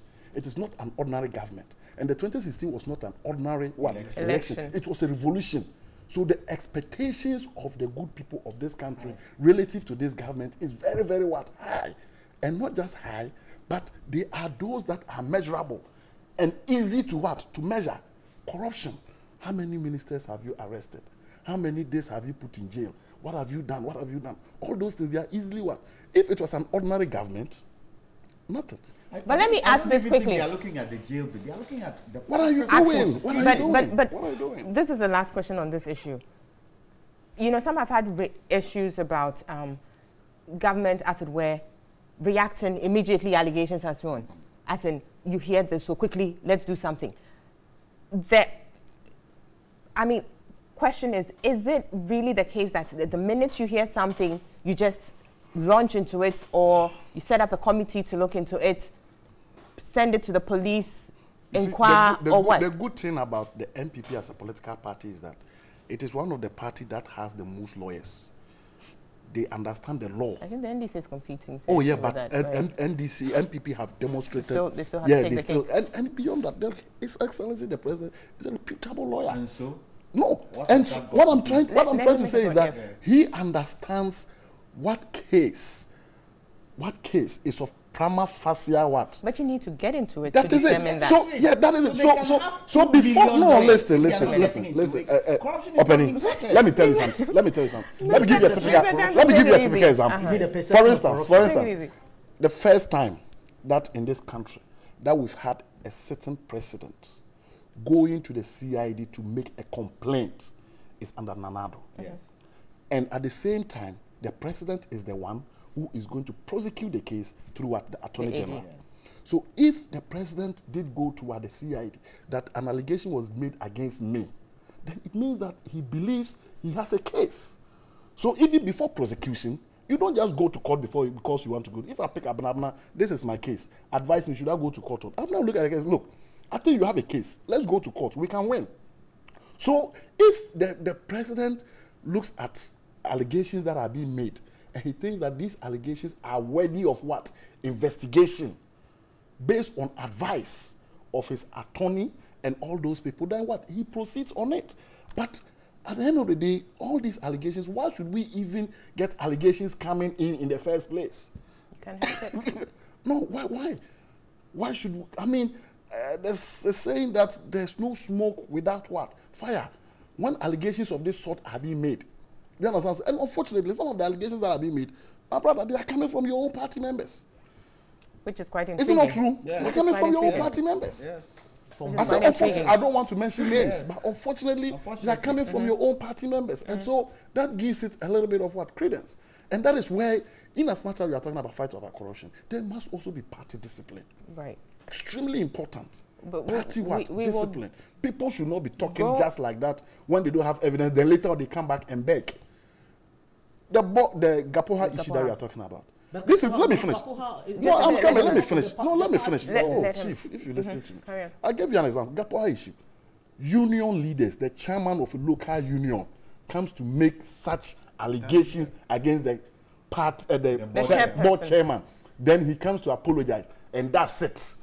No investigation is done. The guy has made such allegations against him, and nothing happens to him. And he just go back. He should be reprimanded. What do you expect? He should be reprimanded. Very well. We need to take a break. We need to take a break at this point. He should be reprimanded because he has come to apologize. We'll be right back. This is Newday. He made such damning allegations against the board chairman. Then he says, "I'm sorry," and that's it.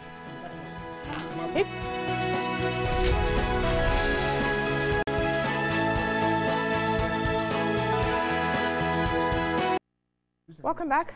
You're still watching Newday Saturday Edition live on TV3, also live on 3FM 92.7, and we're streaming live online at 3news.com, also on our Facebook page, TV3 Ghana. We're still looking at how government is faring with corruption. Indeed, we're wrapping up on that, but tying into that conversation, the issue about Anas's expose, then the fallouts that have come up since the viewing, particularly those that came up this week.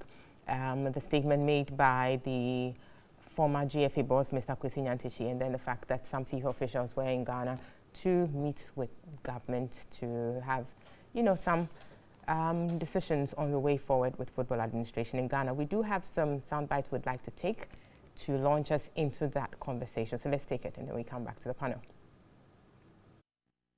Demand a $150,000, if you like, bribe so you could let the story rest. Is that true? Is there any truth to it? Right now, we are finding it difficult to believe anything Mr. Nyantakyi says. Why? And I think that Ghanaians should do the same. Because this is a man who does not stand by his words. He told us that whatever he said about the presidency or the government that they are involved is a lie. Now, you turn up and come and say again that, no, the money, I was going to collect the money for the party in the name of the presidency. He's so inconsistent. And we believe that this allegation is another manufactured lie just to muddy the waters. That's all. Because look, the burden is not on Anas to come and prove anything now. He's already submitted his evidence to Ghanaians and to the investigative bodies. You are now coming to say these are not true. So back what you're saying with evidence. That's all. So that was Sami Dako speaking to Hughes there on the morning show, I believe, earlier on in the week, and in respect of some statements made by Mr. Kwesi Nyantakyi in response to the expose on Ghana football administration. Now, I don't know if any of you have seen his statement, but I'll start with Mr. Janto on this one. Really? Yes. You are fired up this morning, so tell me, We'll go specifically to look at the issue that was discussed in that clip there about the 150, the allegation that he was made to, Anas approached him to, as it were, give him $150,000 in order to drop or kill the story. We'll go to that. But initially, let me know your perspective or your views about the statement. Do you think it was necessary, and what do you think he was seeking to achieve? You see, when you have crabs in a bucket and they are trying to come out, they are all struggling to get to the top. I think Christina Nkechi should just keep quiet. He should just keep quiet, wait for them to take him to court, and in court he gives his evidence, because he's making his case worse.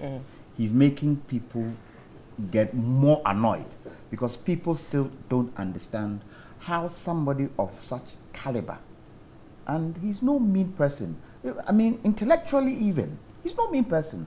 For him to rise up to the point where he's risen, he's no mean person. If I were him, I would just keep quiet. I won't say anything. I won't talk. I won't even give interviews. Because what is he trying to prove? He's trying to prove that what he did was probably a hoax, because he was what do you call it? As it were, deceived. That's what he said. Yeah. He was deceived.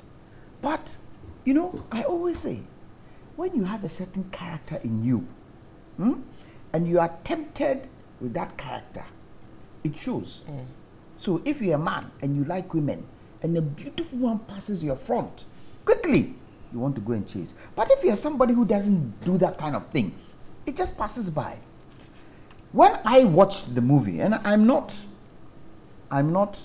castigating him, or I'm not passing judgment. When I watched the video, I watched his body language and his mannerisms, and it said to me, would I be right in saying that this man has done this before? Because the oration of the way he was even talking and giving suggestions gave an impression that he was used to that kind of environment. So you think he should just... So I think he should just keep quiet. Very well. He's a lawyer. He can defend himself in court. Everything is based on evidence. And as to bring his evidence, you bring your evidence. They said the law is in the judge of the bosom. Bosom of the judge. Sorry, the bosom of the judge. The law is the bosom of the judge. He's fired up alive. Yes. You know, it's in the bosom of the judge. So, let it go to court. Let us see what comes out of it. And Bob's your uncle. Very well. If he's going to be jailed, he will be jailed. If the he's law not will going take to be its jailed, course. he would be freed. The law will take its course. Very well. So I think he should just keep quiet. Very well. We'll do this quickly and then move on to the one district, one factory, because that's very key. Now, Mr. George Lowe, his statement, the third paragraph caught my attention. In fact, from the second paragraph, let me read it quickly and let me tell me what you think of it. He says, from the outset, let me state that I do not support corruption in any form. It is counterproductive and undermines the credibility of any endeavor.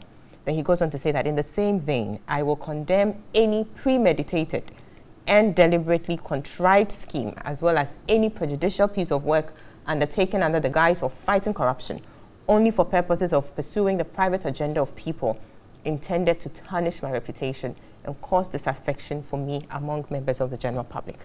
What do you make of this? Some think this is it seems to be a paradox, as in you're saying in one breath that you would do anything to fight corruption, but then when some means or some mode is applied to get you, then you seem to have issues with that. I mean, clearly, it's a very, very, and I joined my brother, Mr. Janto, in saying that if I were Nyantechi, I would not even be anywhere close to Ghana and say anything at all. If I were him, I would have taken a cool dive somewhere and kept quiet, praying that Ghanaians will forget as quickly as this issue happens. Because, you know, this statement is such a hypocritical statement, you cannot find it. I'll tell you. For me, when I was watching that Nas tape, every act of Nyantechi confirmed for me what suspicions everybody had had about him. I'll give you reasons. When he started quickly talking about, oh, let's form a company what had happened in the past? He has denied that, by the way. Please, Mitzi is still in court. The other one, GNPC. You know, he tried to talk about agency, and that some agency popped up. And it turned out that the GNPC management said, we walked to your office, So where is the agent coming from? We walk to your office saying we want to give you sponsorship. Then quickly you want to introduce agency into this. We don't agree. There was about 3 or 4 things. So this one, when it went and he said, oh, you know, we need to form, then clearly tells me that, oh, this is your stock in trade. Yes. And many of the other things. Coefficient. Do you remember coefficient? Yes. 3 plus 2 minus this and this. He said it before the Jamape Commission. So once he started talking about 5 million for the president, coefficient came into play. So clearly he was confirming his character, genuine character. Judgment. No, I am telling you that. Why the thing is being screened? You have seen it. And he says that he suggests that it's these been are doctored. things that had happened in the past that we had given him the benefit of the doubt because of the way these things were had ended. And now it's being played in our face. When you were confronted with a similar situation, what conclusions do you want an everyday man to draw? And that is what it is. So if I were him, like Mr. Jantua said, the courts, you can have your day in court if you are taken to court. But as for these kind of things, in fact, I've read the statement over and over again. I think that whoever advised him to put it, the person hates him because the person further is like quicksand. The person is pushing you further. And you are sinking. He should cut his losses and see what will come out of it. Quickly, let me go to Doc here. On the issue about the $150,000, he's alleging that, well, Anas or the Tiger IPI approached him to kill the story only if he would part with $150,000. What did he do after that? Evidence. No, what did he do? Well, he says he didn't do that. Yeah, and that's but what why I mean is that, let's say when Anas approached him that, look, I have a recording of you trying to take bribe. Give me $150,000 such that I'll kill the story. Yes. What did he do? He didn't go to the police. He didn't do anything. Nyantachi, excuse me to say, from his behavior in the movie, this 150,000, this 40,000 that was given us 65,000, and it tells me that he's not a smart guy. He's not a smart guy, and there's a saying in account that smart. Oh, when I say smart, you see, in the sense that number one, he wouldn't be further. He wouldn't even like making himself exposed. He doesn't have the moral integrity to speak on this issue publicly, and that is why I think he's not smart, because him being a lawyer, I've heard people say that he's a lawyer. It's not every lawyer who's a good lawyer. That's a fact. Being a lawyer doesn't mean that you're a good lawyer. If not, he would have known that, look, the best place for him to vindicate himself, if he's innocent, is in court.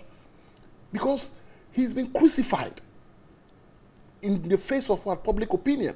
This tends to exacerbate his problem rather than finding any kind of sympathy in the eyes of the public. And that is why I say he's not smart. Because if this guy, you claim smart could mean 2 things in this particular case. That's why.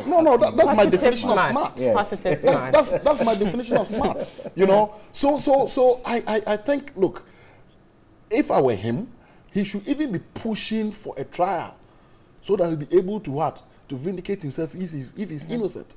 Because I don't even know why, since this thing happened, we don't even know whether it's the special prosecutor who is prosecuting the case, the attorney general who is prosecuting the case, whether a docket has been built on him, whether the case has been sent to court, when is going to start, and issues of this sort. Look, I've had experience. He might say that, look, the tape, I'm not the one. I'm not the one. But that is matters for the court. Yeah, but that is why I go back to the issue of being smart. But by this statement, he's saying that, look, the tape is his, but it's been what? They should bring the unedited one. So that we have a full perspective. Yes, they should bring the unedited one. Which is the unedited one? Do you know of the unedited one? And I think, the state will do us a favor. And I think the state has a very good opportunity.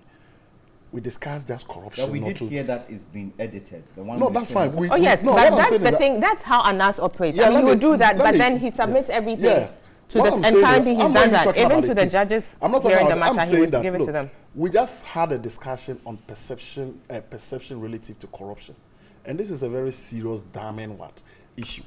So many referees. And corruption is not centered to only government officials or politicians. There are so many people who engage in corruption, and the tag comes to what government. Government should expedite action in getting a finality to this issue. Very well. Now, speaking of finality, let's see whether the statement that was issued by government after their meeting with FIFA officials brings some finality, or points us into that direction. I'll quickly read this. This is a statement coming from government. It's dated 22nd June 2018. It's titled, Government of Ghana Delegation Meets with FIFA. And it says, a delegation of the Government of Ghana had a fruitful first meeting with representatives of the Federation of International Football Association, FIFA, in Accra today, the 22nd of June 2018. From the deliberations, it was agreed as follows. 1. Both FIFA and the Ghanaian government have a zero tolerance for corruption, criminality, and all other forms of illegality. 2. The government of Ghana has the right to enforce its national laws against criminal conduct and illegality. 3. FIFA, in consultation with the Ghanaian government, will put in place interim measures to allow for the continuation of football in Ghana. The Ghana government delegation will continue discussions with FIFA in Zurich, Switzerland, for the purpose of finalizing interim arrangements regarding football in Ghana. And it's signed by Veron Mosenyo Omba. He's a FIFA Director, Africa and the Caribbean, and Honorable Mustafa Abdul Hamid, Minister for Information, Ghana. I believe the statement here says something about moving forward. Initially, I mean, the concern has been that FIFA may ban Ghana because of government's seeming intervention in here. Well, yes, that's what it says. So, do we have some finality here among Mr. Yes, we should have finality. Not yet. Regarding the way, but the way forward is very positive for Ghana football and for the fight against corruption. I'm grateful to FIFA for understanding our peculiarity and ensuring that we have the right to implement our laws, and that's very, very. I'm happy about that. Kwesi Nyantakyi. He's a drowning man holding on to straw, and I hope it was true that Anas, through a third party, tried to ask him to give him $150,000 so that he kills the story. That would have been another expose on him. That when this issue came up and we came to you trying to kill the story, you gave us this amount of money, or you even but he said it was Anas who requested, not him. And he says a third party and a lawyer. You're a third party. You haven't named that third party, and Anas is an undercover agent. So why can't you just be smart enough? And I agree with Dr. Jinapo that the demeanor of Kwesi Nyantakyi is surprising for a man who has risen to such a high level in society. His conduct after the expose, and even the things he said in the film, bringing in the president and the vice president and ministers, deputy ministers of state, he's come to apologize and retract it. So people who took the government or who took on the president to task and to the cleaners would now have to pick back their words, because all the allegations that were thrown at members of government by Kwesi Nyantakyi, he himself had come to say that they were not true. They were figment. Don't be too sure. They were figment of his own. That's what he's saying now. Yeah. That is what Kwesi Nyantakyi is saying now. They were figment of his own imagination. And being a lawyer and you have such accusations against you, allegations against you, and you come out to confirm, I thought that you would have given the prosecution the opportunity to prove you being guilty. Right. But from the way you were conducting yourself, you are confirming that yes, you are guilty of the allegations, even before the law court gets the opportunity to interrogate you. So he's making the work of the prosecution too easy. And I wish he pauses on this. I am grateful to him for one thing, for coming out, for being bold enough to say that the president is innocent of it, the ministers are innocent of it, and this, yes. Believe him. No, that's you. You don't believe him, but he has. Okay, because you don't believe the other things that he has said. The point is, just a minute. If we believe the other things, which other thing does that?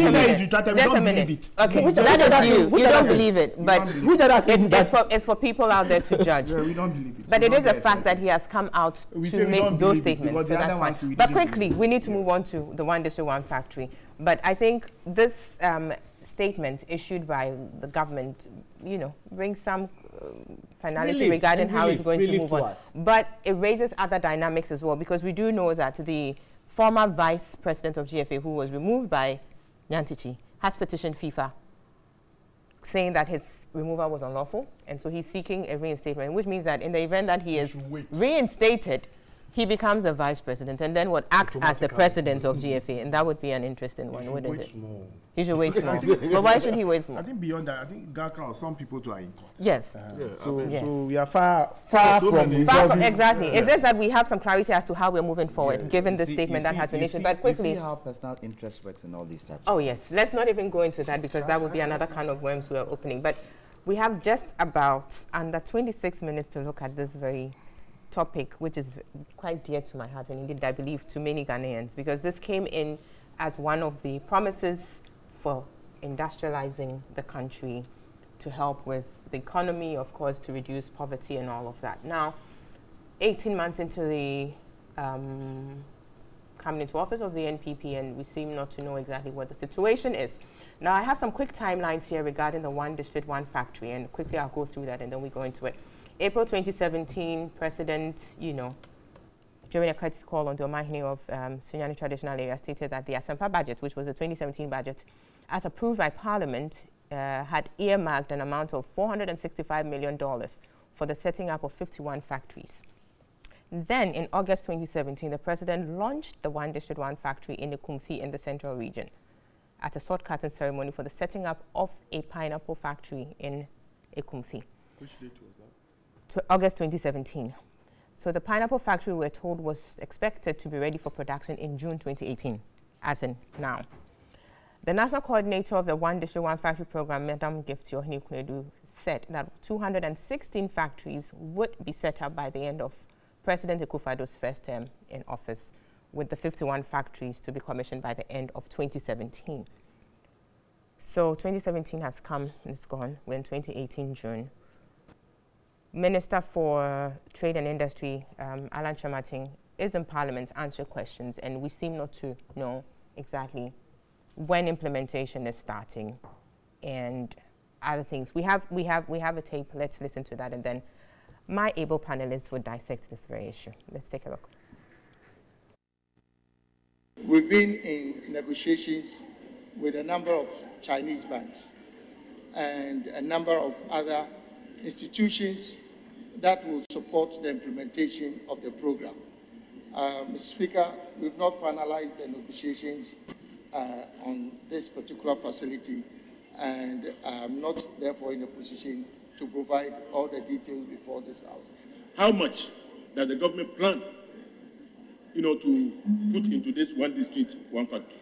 Government, working through the Ministry of Trade and Industry, has been able to mobilize over 2.5 million Ghana cedis, billion Ghana cedis, from participating financial institutions that is available to be accessed on a case-by-case basis for companies that qualify. When do you anticipate, based on your projections, that actual fiscal works will start for the construction of the factories? The pace of implementation of each project is squarely in the hands of each business promoter. They dictate the pace of implementation. Government has already provided the incentive framework, the support, and each of these companies, business promoters, are responding based on their own capacity to be able to provide the requirements that should come from the private sector. So that was Mr. Alan Chamating in Parliament earlier on in the week, I believe on Wednesday. But before that same day, we had the CEO of the National Entrepreneurship and Innovation Plan, Mr. John Kuma, in here, this very network, talking, and he made some statements that some 19 factories had been commissioned, and actually the 19th factory had been commissioned last week by the President. Let's take a listen to that and then come back. Go to the 1D1F secretary and speak to the coordinator and get all the 19 that have been commissioned. So I am not talking about shortcutting. There are people working in those factories. We are working on and let me tell you, before the end of the tenure, you are going to see all these factories roll out. So it is not about noise making. We are working and we are delivering on the promises. Great. So I believe the perspectives or the parameters for our conversation have been well laid out there. 19 as against what the minister is saying in Parliament, we're not sure. So where exactly are we? Dr. Ahmed Nasser, what do you make of this? Well, I think it's a very interesting development. Interesting development in the sense that one of the most attractive promises of the then MPP party was the one district, one factory. And to be honest with you, I have said on this platform that philosophically, I don't subscribe to it. I don't subscribe to it in the sense that I believe that as a country, even though the intention of the government is good, because by getting one district, one factory, it will help to augment what? The unemployment situation in this country. But I doubt if it is viable. In the sense that if you are looking at a factory by what it is, the definition of a factory, there's no way that this country has the capacity and resources to build 275 what? Factories in this country within 4 years. It's practically what? Impossible. But if we can have at least about 5-10 factories, that each of them can at least recruit about 5,000 to 10,000 what? People. And we are talking of a chain. And the products of these factories are exported. That would be the best way to go. Now to your specific question relative to the 19 factories. I listened to the minister. The minister is the officially mandated person to be able to speak to these issues. And he was not able to tell us that, look, 1 or 2 or 3 factories have been what? Have been established. In fact, when it comes to when they are going to be established, he said it depends on the various interest groups and people who want to engage in it. I think that Mr. Kuma's statement, he's a very good friend of mine. I like him so much. And interestingly, I happened to watch that program on that day. It was spontaneous, and it was one that probably was said because he was under the heat of fire. But why 19? Well, I don't know. Because when he was asked, where are the what factories? He said he should go to the secretariat, which I thought was more or less, I mean, that response was not the best of response. But look, Abna, at the end of the day, Ashantis have a saying that if your mother is dead, and you say your mother is gone to what? The farm. It's you that hunger will what? Will kill. I really pray and hope that this administration is able to what? Start the industrialization of this country. I mean, not necessarily burden factories, but there needs to be an industrialization what? Agenda. We need to have the establishment of what? Factories. I'm not going to measure them by the number of factories that they establish, but how viable the factories are. Exactly. Go to the Commander Sugar Factory. Right. As it stands now, it's not working. Why is it not working? Because of what? 1 or 2 issues. We don't want that in my hometown, Bupi, where you go and establish a factory at Bupi, and the factory, within 2 or 3 years, it collapses. So let's look at factories in terms of viability, not factories in terms of what? Numbers. Very well. Thank you. I'll come to Mr. Mankwah here. Now, let's look at some specifics. In 2017, according to the president, the budget earmarked $465 million for the setting up of 51 factories, and those factories were to have been set up by the end of the year 2017. That didn't happen. So, question about the 465, did we even allocate, disperse, or what? Was it dispersed and that it went into wrong hands, or it was mismanaged, or what? Those questions remain outstanding to be answered. So we already have 51 factories in arrears, as it were. And then in 2018 budget, the minister stated that out of 462 proposals for the establishment of factories, 191 had been selected for implementation in some 102 districts. So for 2018 budget, we were looking at 191. So 191 plus 51, you're looking at over 200 factories that should have been built by the close of 2018.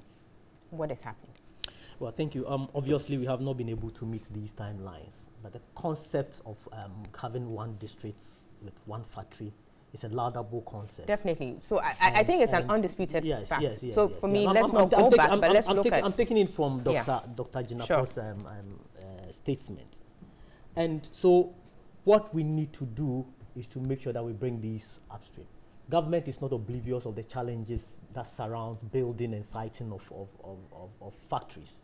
This is a private sector led. Government provide the enabling environment and the support. What about the $465 million that was allocated for the 51 factories?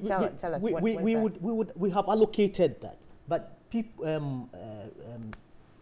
factories would have to, those who are bringing the factories would have to also meet the financial obligations of before they can access, and the viability of the factories and the product that they intend to bring out. All these calculations must be in place. Government is not going to construct the factories. We're not going to do that ourselves. That is understandable, but when you so much as go to the extent of saying in a national budget that 51 factories, you would expect that those underlying questions as to the viability of it, how it's going to be co-funded, as it were, would have been dealt with. Wouldn't you agree? Oh, yes, but if you do that, you're dealing with financial institutions as well. You might have somebody coming with all the guarantees that, oh, we have how much to support or to add to what government is given. If at the end of the period, the person doesn't come or the company doesn't come forward or doesn't meet the financial obligation, you cannot just give the money out. What is important is that government is committed to ensuring that this is a major political statement, and we've run this over and over again. We're not going to wait any longer. We have what it takes to. We need the private sector to come on board to ensure that we are able to deliver on these issues. So that seems like it's even an uncertain situation we find ourselves in. Clearly looking at looking from the responses that the sector minister was given in Parliament. There seems to be some uncertainty around it. Yes, obviously. We may not be able to give every district in this country a factory. We may not be able to get to that point. But so long as the commitment is there. That will not be one district, one factory. Exactly. Come again? So that would be one district. One factory. Yeah, but we have to start from somewhere. There were no districts in the there were no factories in the districts. So if we are putting in policies that is going to push factories in these districts to help generating employment and export the product from these factories, it should be embraced. I think Ghanaians are reasonable enough to the extent that maybe it's time that you ate humble pie and say, well, we started out thinking that we could do this, but maybe we bit more than we can chew. This is the situation. As opposed to sticking to your guns and saying that in the face of all these uncertainties, still saying that to the extent that we have statements by the NEIP boards that 19. I mean, at that point, Ghanaians are looking at you and are saying, really? Are you taking us for a ride or what? I have considered that we may not be able to meet the one district, one district, one factory at the end of our first term in office. Right. The policy is that all the the project that has come up would have to be viable. We have to make sure that we don't give money out to people who may not be able to implement, because it's not government that is going to do this implementation. We need the private sector. It's the private sector that will drive. So the minister is right by saying that until the private sector also come on board with all the requirement that is needed, we may not be able to meet our target as intended. But the commitment to ensure that we get every district have a factory is not in doubt at all, and we are still working to achieve that objective. Quickly, one last thing, and then I go to the remaining two. Looking at the figures, 51 in 2017, 191 under 2018 budget. Well, 2018, granted, it's not ended yet, so we don't know what magic you're going to spring up. But as it is today, 242 factories remain in arrears.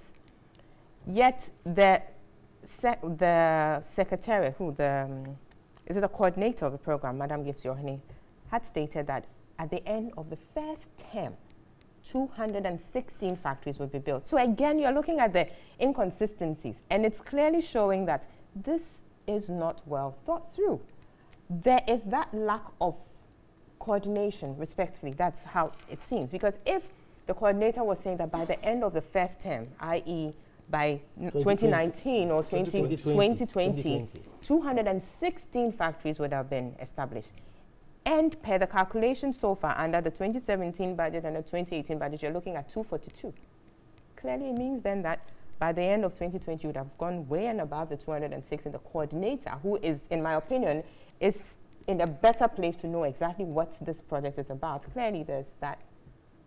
Yeah, the inconsistency is worrying, and I must admit. And then I would also advise that we do not give timelines as to what and when we are going to complete these things. If we keep going, that is how you should not give timelines. No, we shouldn't give timelines as to when we are going to. Or you should give realistic timelines. That's what it is, because it's planning. You should be given timelines, but they should be realistic. No, if you give timelines and you don't meet it, you have to. So for the fear of being get the factories running, and then say, okay, we have this factory here, and this is very what we are doing. That will be more accommodating. We need to take a break.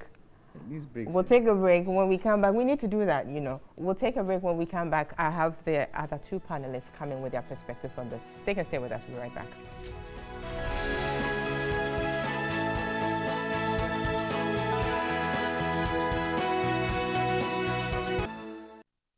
Welcome back. You're still watching Newday, Saturday edition. We're live on TV3, also live on 3FM 92.7, and we're online, streaming live at 3news.com, also on our Facebook page, TV3 Ghana. We're just about wrapping up on the show here, but I still have Mr. Janto and Mr. George Lowe to go with their comments on One District, One Factory and where we are at currently. Mr. Lowe, tell us. You heard, Mr. Mankwa here on this. Clearly some difficulties with the coming into being of a very laudable policy or project, if you like. And a number of questions happening. Well, first of all, if you followed my issues with One District, One Factory, I think that, contrary to what people are saying, I don't think that the whole concept is laudable to start with. Because anybody who would say that I'm littering Ghana with so many factories, 216 factories or 275 factories, you have a problem. We have 216 districts, and no, I think we have even more than 216. No, it cannot be. You see, it cannot be, because what is our market? So are we doing it for export? Are we industrializing Ghana? And if we say we are industrializing Ghana, what is the concept of industrialization? So I agree with Dr. Jinapa when he says that, look, I was thinking that at worst, maybe one region, one factory, so that we identify the things that will bring us foreign exchange and also give us jobs. Okay, but you know, one district, one region, one factory. No, but you know what is you know what is very funny. You know what is very funny about this thing? When you continue to hear the what is it called? When you continue to hear the ministers, government appointees then they think that Ghanaians make issues out of it. Then they think that Ghanaians are people who are not serious. Now I'll tell you why. I listened to a minister, I think the minister for fisheries or something, go to her constituency and come and tell them that they are considering ice block factory as part of One District, One Factory. Ice block. Then one other minister in the central region says Fanti Kenke factory. Are you sure? I'm telling you. Yes. Seriously? Yeah, I'm telling you. Someone says Fanti Kenke, they want to they do the Fanti Kenke factory and things like that. Are they taking that for a right? No, I am telling you. I mentioned the minister's name. I think the minister of fisheries. She comes from the Tech one of those constituencies. I think Lejukuku, one of these. She said that, and I asked myself, are we joking in this country? So clearly, when the promises were being made, right, they didn't think through it. It was political rhetoric. They were on the platform. They wanted something to say. They told Ghanaians, but now they can see for even the Minister of Trade, who it's alleged One District, One Factory is his baby. That's what people are saying, that it's Alan's idea. It clearly tells you that he has no blueprint. Because if you are somebody who understands trade in this country, you cannot be promising One District, One Factory. And here we are, look, at the beginning of this year, you remember we were told that 150 something proposals were ready for rollout. Today, all that we know is that the president had commissioned has broken ground for one sword cutting. Ekufi. I passed Ekufi in fact, was it on Wednesday? I was in Cape Coast for court, so I passed Ekufi. Yeah, a few pineapple things are nothing is happening. When it comes to real, like, a factory coming up, you don't see much. And then you come and tell us that president had commissioned the 19th one. And the president goes to commission a factory and the One District, One Factory, and Ghanaians didn't hear, it wasn't reported. Did the president go at dawn on where he went at midnight alone? At least he could have taken a selfie so that we know that totally, at least something is happening. I mean, these lies and things like must stop. Ghanaians must be taken for, and I agree with you. Look, we are a nation. We don't have it all. At least come and tell us that, you know what, this is the concept that we thought we could roll out. It's not happening the way we want. We want to go back to the drawing board.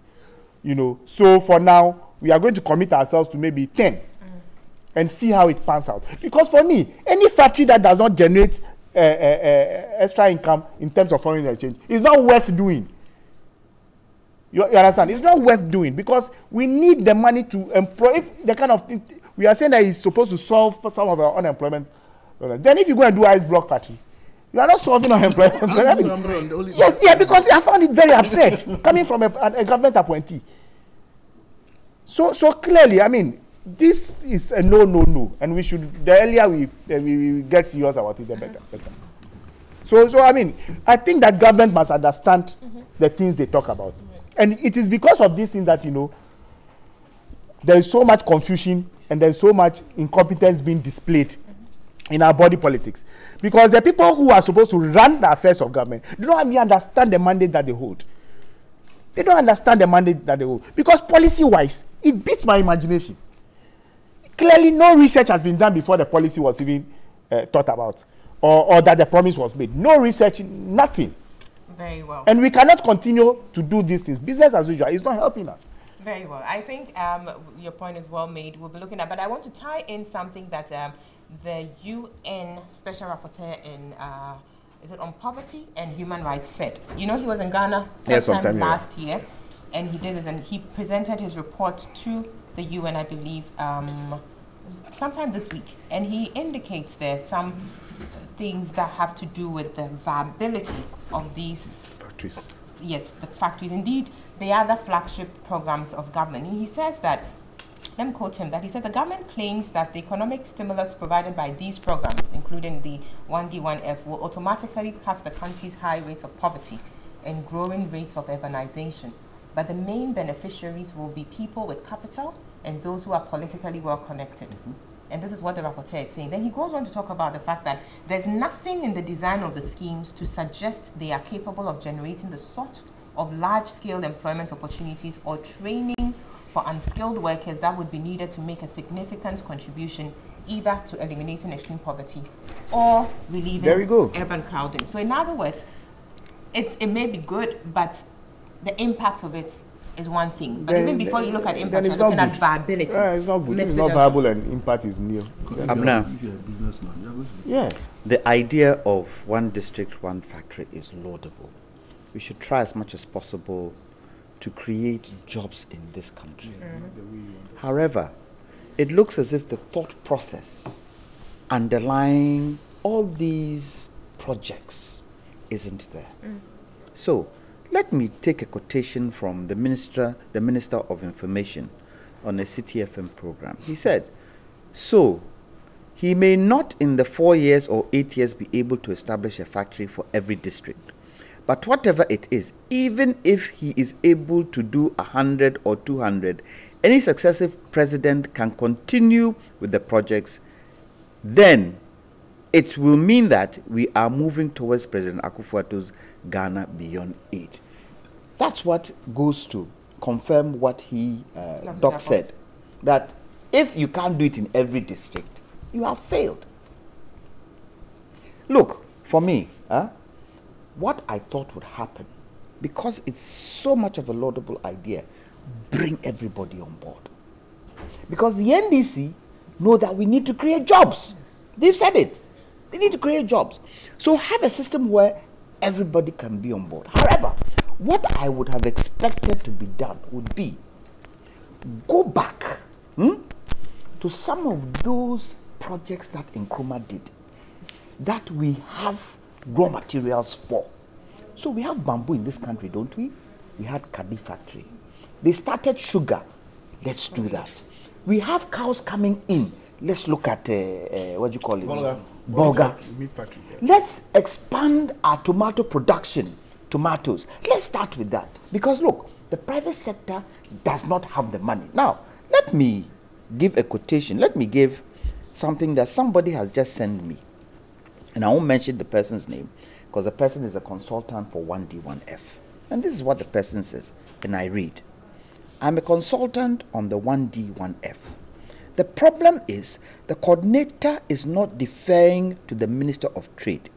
She feels reporting to President gives her the right to take the lead. So you can see where the problem is coming from when it comes to communication to the public. Secondly, the banks who are the main funding partners don't have sufficient long-term funding. Two clients don't have the collateral to support their request. What we need is government to indirectly guarantee the banks without the clients knowing it's government for supporting the program to work. So if the banks do not have the money, how does the private sector that my brother is talking about be able to do this one district, one factory? Right. It's a huge challenge. And if that is the case, let's all sit around the table. Because we know the effect of this. We know the kind of jobs it can create. It doesn't take... Look, you were asking him, what is the time scale? There is an automatic time scale of 2020. Even if they don't put a time scale on it, there's an automatic time scale of 2020. So in effect, where we don't have the capacity. Exactly. We don't have the capacity. We don't have the capacity. So if that is the case, let's go back to the drawing board. Let government come and say, okay, this is what we envisaged during 2016 election.